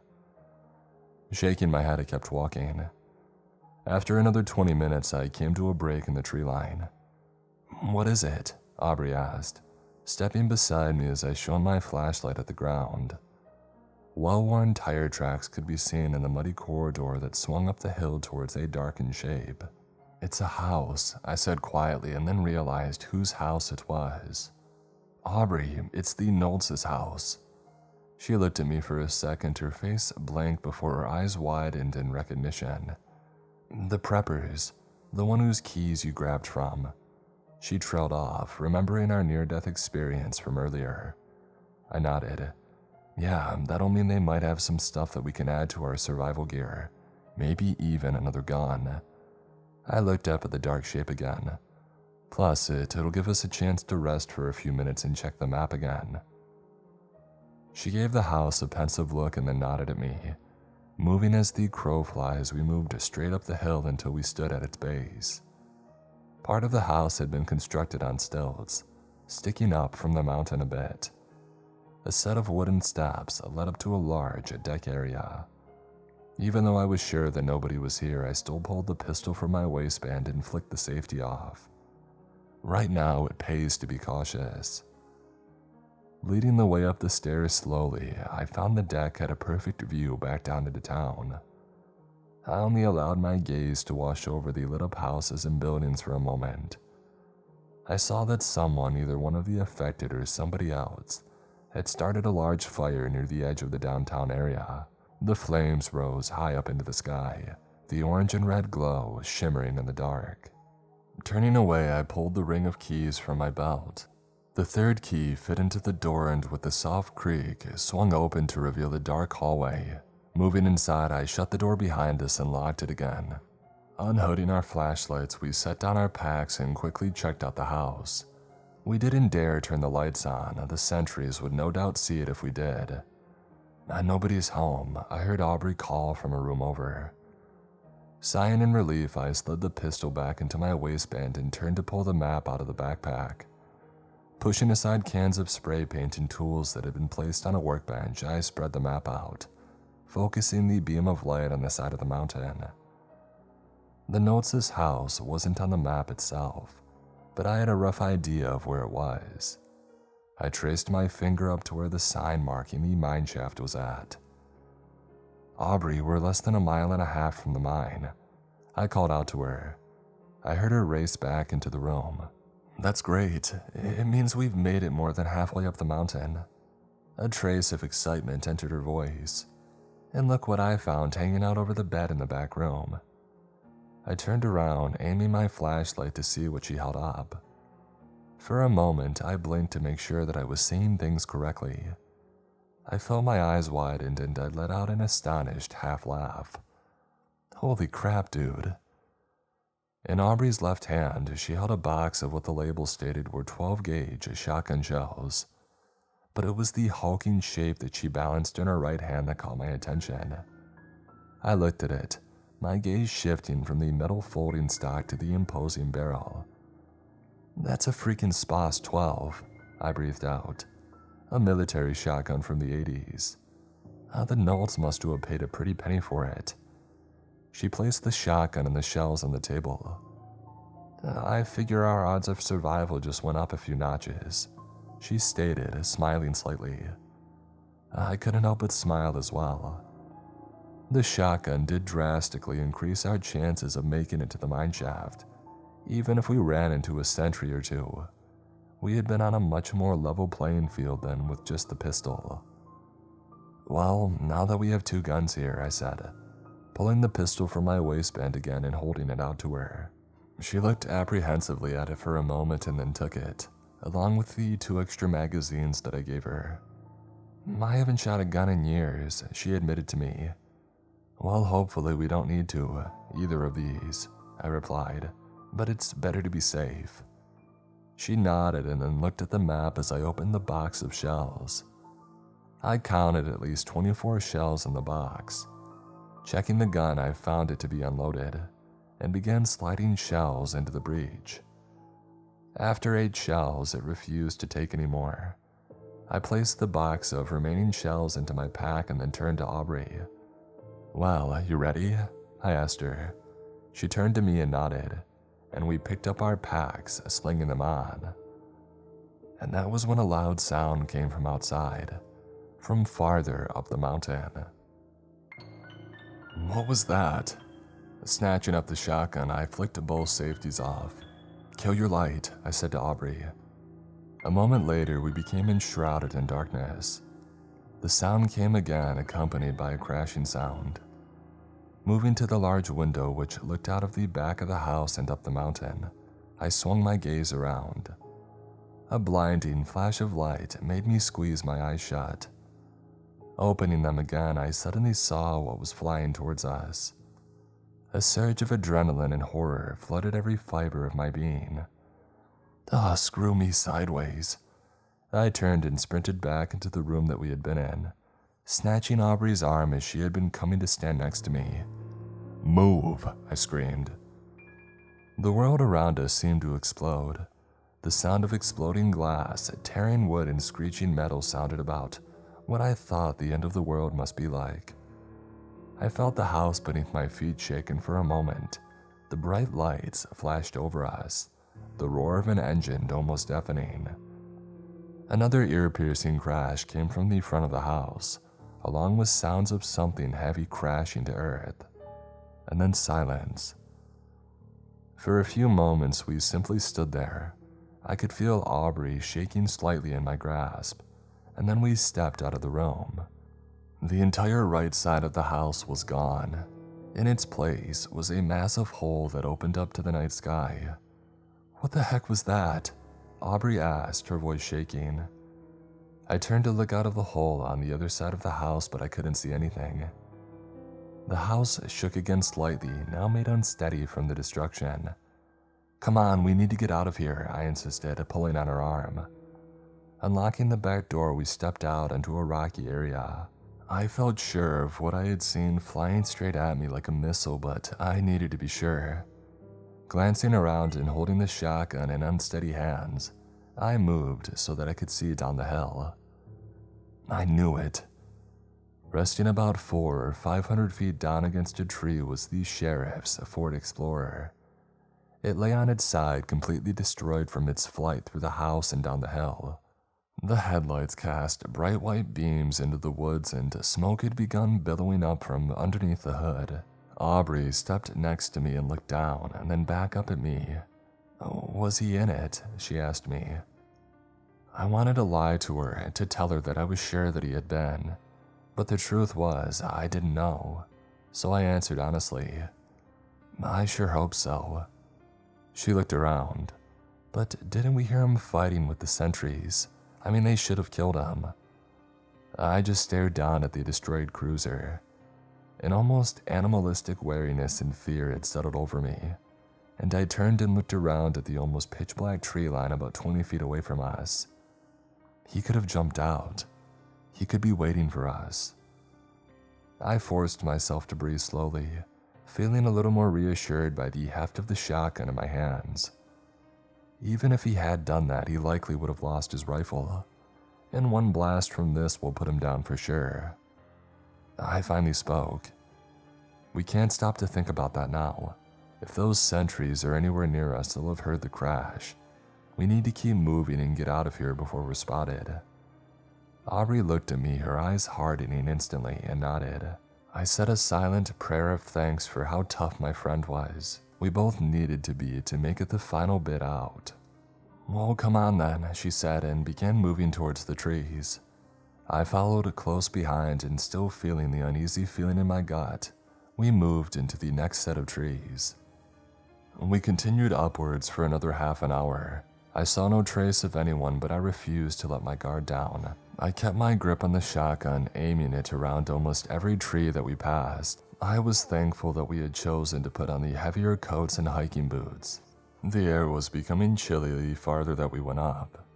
At one point, a branch snapped somewhere off to our right, and we both stopped, aiming our guns in the direction of the noise. After a minute of nothing appearing though, we continued on. The trees became more spaced out and less clumped together, and I realized that we were close to the mine shaft. I had seen photos of the entrance in the town's visitor center, and I knew that we would have an open space of 500 or 600 feet to run before reaching it. And then it appeared in the gloom. I could see the cavernous, rectangular opening, looking like the yawning mouth of a monster, and somehow even darker than everything around it. I could also see several small buildings around it, as well as a decaying conveyor belt feeding out from the entrance. I took a deep breath, hearing my exhalation shake slightly. It was both from fear and exhilaration, the latter because we were so close now to actually escaping, the former because I felt that this was where we would be cut down by anyone or anything. The thought of dying so close to freedom was almost unbearable, and I forced the mental image of my own broken body lying in front of the entrance away. "Okay, when I count down from 3, we don't stop. We don't hesitate, we don't think. We just run like heck for that entrance. Okay?" Aubrey looked at me, the same mixture of fear and astonished excitement in her eyes. "Okay, I'm ready," she said. I raised 3 fingers and then lowered one. My heart began to beat like a drum in my chest. I lowered the second. My breathing became harsh and ragged. I lowered the final finger. We ran. The wind whipped in our ears and the cold stung my eyes so badly that I felt tears beginning to form. But still I ran, hearing our footfalls echoing back at us from the surrounding rocky terrain. I snapped my gaze around, and for a second I thought that I saw a dark figure rushing towards me. Horror flooded my body. "No!" I was mentally screaming, raising the shotgun to fire, but nothing attacked me. I was simply seeing things in my panicked dash. The darkened buildings flashed by, and then we were inside the shaft. The two of us stopped, our heavy breathing amplified and echoing back at us from farther inside. We stayed there for a few minutes, allowing ourselves to regain our composure. Finally, Aubrey stood up, using her free hand to push her brown hair away from her eyes. "We made it," she whispered quietly. I felt a small smile form on my lips. "We did, we made it here," I echoed, and then took a deep breath. "Now we just need to make it through." I saw some of Aubrey's happiness deflate, but she nodded, agreeing with my statement. "You're right. Let's save the celebrations for when we get out on the other side." She motioned to me. "And break out the map, that way we can find out where to go."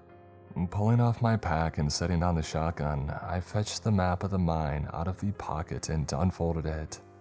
Aubrey snapped on her light, and together we studied it. "Okay, it looks like the main shaft goes in about 2 or 3 miles or so before branching off into the side shaft. That'll take us to the other side of the mountain. We just need to remember to look for the sign if it's still up, marking it," she said, tracing her finger over the worn paper. I nodded, following the path that she had outlined and mentally locking it into my head. Folding the map up again, I glanced at my watch. 10 to midnight now. That's when Aubrey's voice snapped me from my thoughts. It was filled with such a sudden tense tone to it that I stiffened like a board. Eddie? She managed to get out. I turned to look at her to see what had suddenly set her so on edge. She was aiming her flashlight at the ground, and my gaze followed the beam of light down. Oh crap.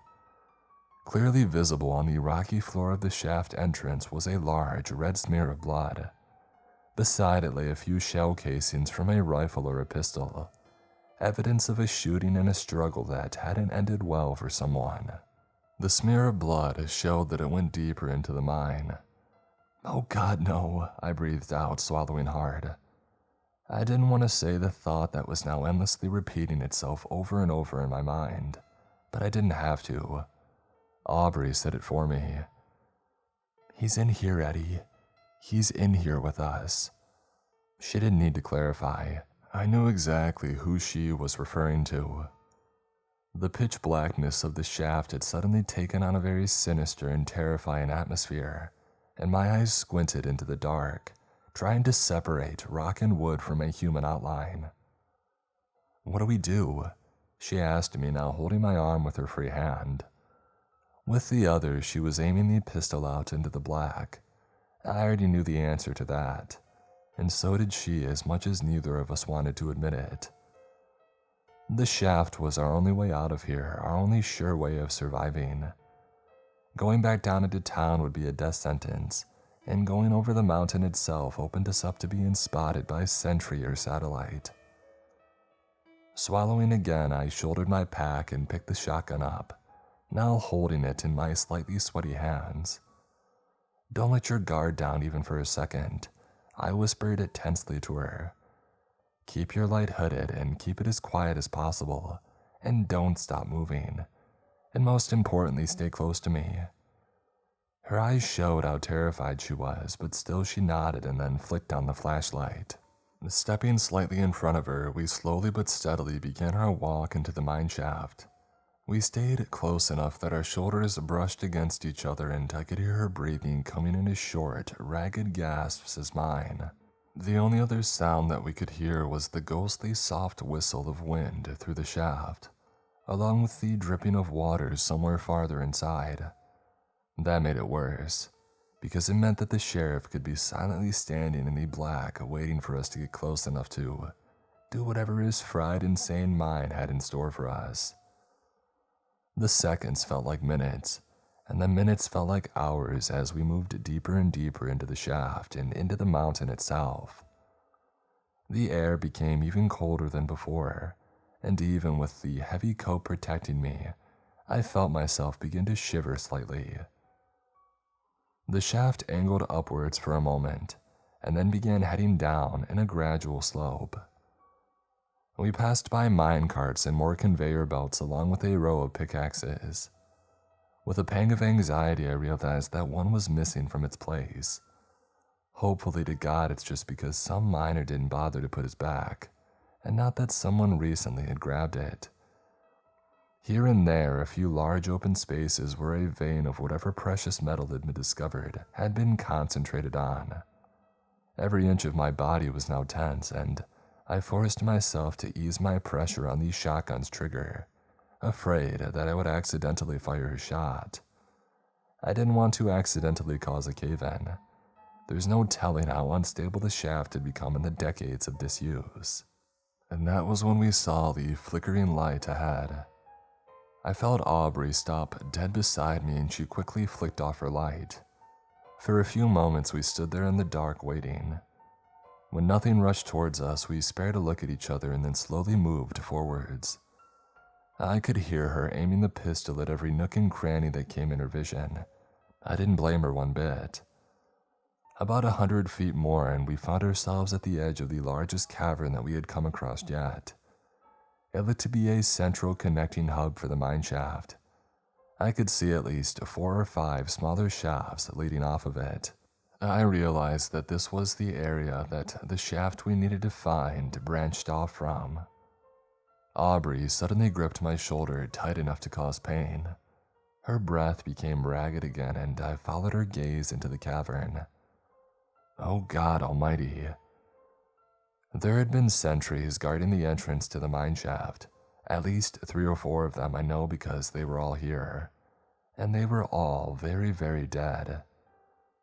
They had been dragged back here, and the only way I can describe it is had sickening things done to them. One had been impaled onto a stalagmite rising up from the cavern floor, while the second lay half in and half out of a mining cart. A third had been pinned to the wall with the pickaxe that I had spotted missing from the line a few minutes ago. But the fourth one was the worst. He lay slumped against a wooden support beam. His freaking head had been torn off his shoulders, and in place of it, a rusty shovel had been jammed into the body. A flickering flashlight lay beside his hand, the source of the light that we had seen. Feeling like I was going to be sick, I swallowed and then looked around. I saw no sign of movement.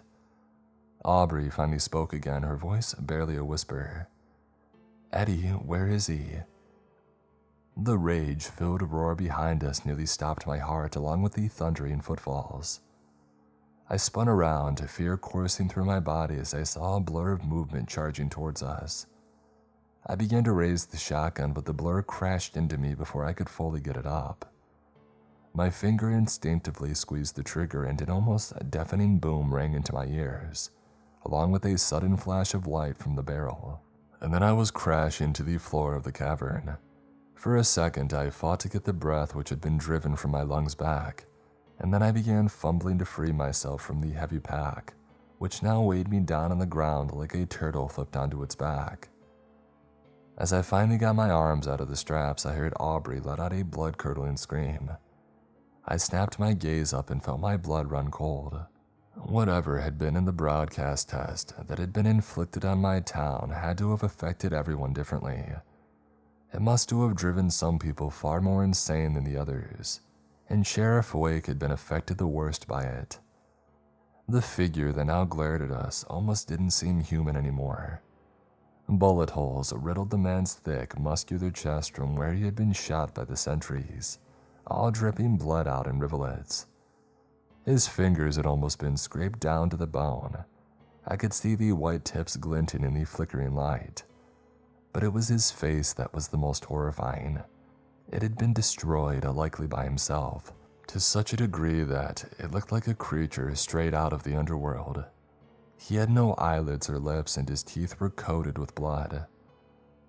The blood-red eyes moved between me and Audrey, as if sizing up which one of us to attack first. I tore my gaze around the cavern, searching desperately for the shotgun that I had dropped. With a surge of adrenaline, I saw a lion about 20 feet away from me, and that's when the eyes locked onto me. I saw the huge Bowie knife in his hand. I didn't think, I just ran. I dashed for the shotgun, seeing the figure explode into motion out of the corner of my eye. I stretched my arm out, the barrel getting closer and closer to my outstretched fingers. I screamed as I felt something slash at my back, a searing pain coursing through me. I fell to the ground, no less than 5 feet from the gun. Spinning around, I found the sheriff towering over me. The knife now dripped blood from the blade. My blood. I tried to scramble backwards, but he took a step forward and brought his foot down on my ankle. I screamed from the pain that shot through my leg, and I saw the look of sadistic fury cross his features. He raised the knife, and I closed my eyes, praying that Aubrey would escape and that I would have a quick death. The sound of gunshots rang out, and I opened my eyes to see the man stumble forwards. Looking behind him, I saw Aubrey moving into the room, aiming the pistol at him. She kept pulling the trigger until it clicked empty. The sheriff spun towards her, snarling with rage as she ejected the magazine and grabbed another. But he had taken his weight off my foot, and I was free. As he began to step towards her, I reached out. My fingers caught the barrel, and I grabbed the shotgun up. Jumping to my feet, I saw Aubrey dodge the knife slash that had been aimed for her throat. She looked terrified, and I knew she wouldn't be able to dodge the next attack. "Hey!" I screamed, aiming the gun. The sheriff spun around, his eyes locking with mine. I pulled the trigger. The deafening boom rang out again. As soon as I knew my aim had been true, I turned away. I didn't want to see the man's head explode from the buckshot. But I heard his body fly back, crashing into something that let out a loud crack. I wasn't even able to take a second to breathe when the rumbling began. The entire cavern began to shake violently and I dropped the shotgun, almost falling on my hands and knees.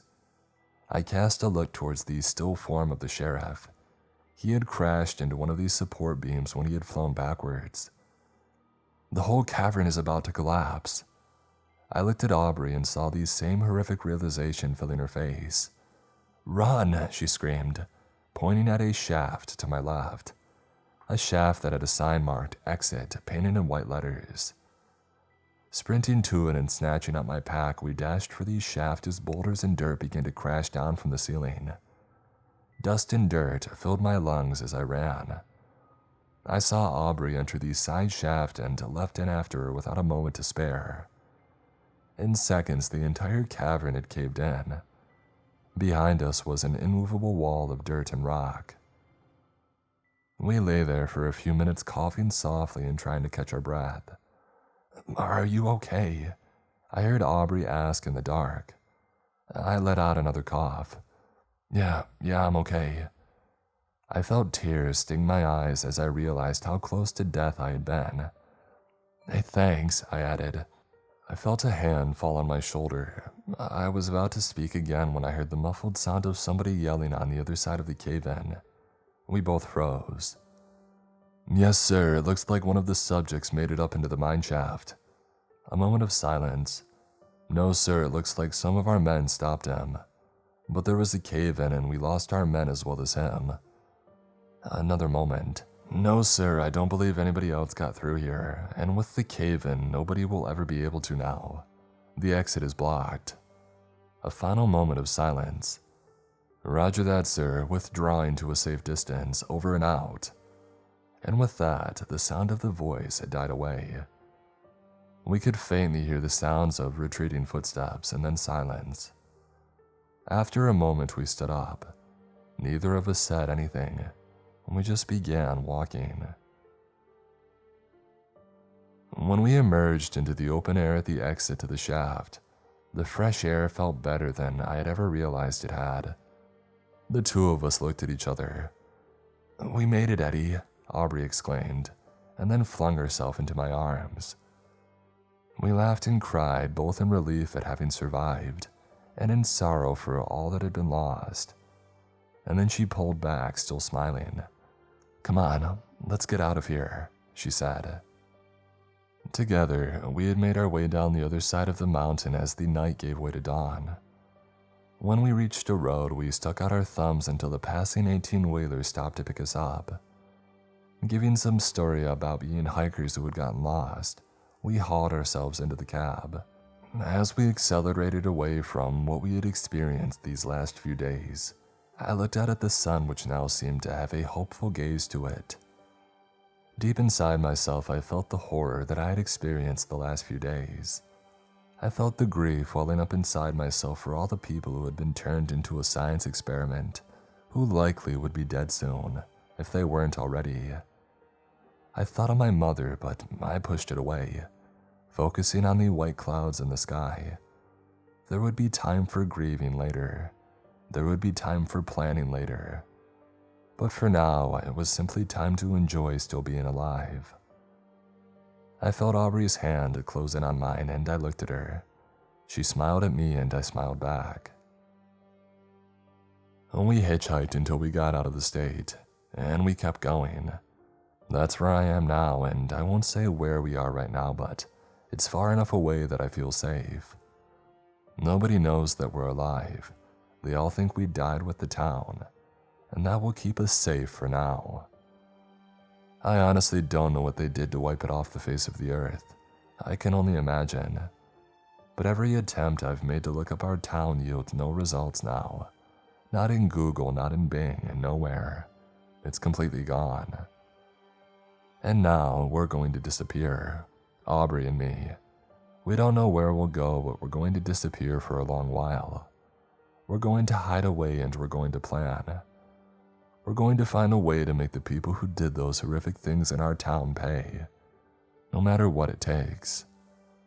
But for now, I'm just happy to be alive. But I have to give you one final warning. If you ever hear about another emergency broadcast test happening in the future, whether you live in a small town or a big city, turn off your phones, turn off your radios, turn off your TVs. Because those people are still out there. They're still perfecting and honing that weapon that they're making. And who knows where they'll end up testing it next.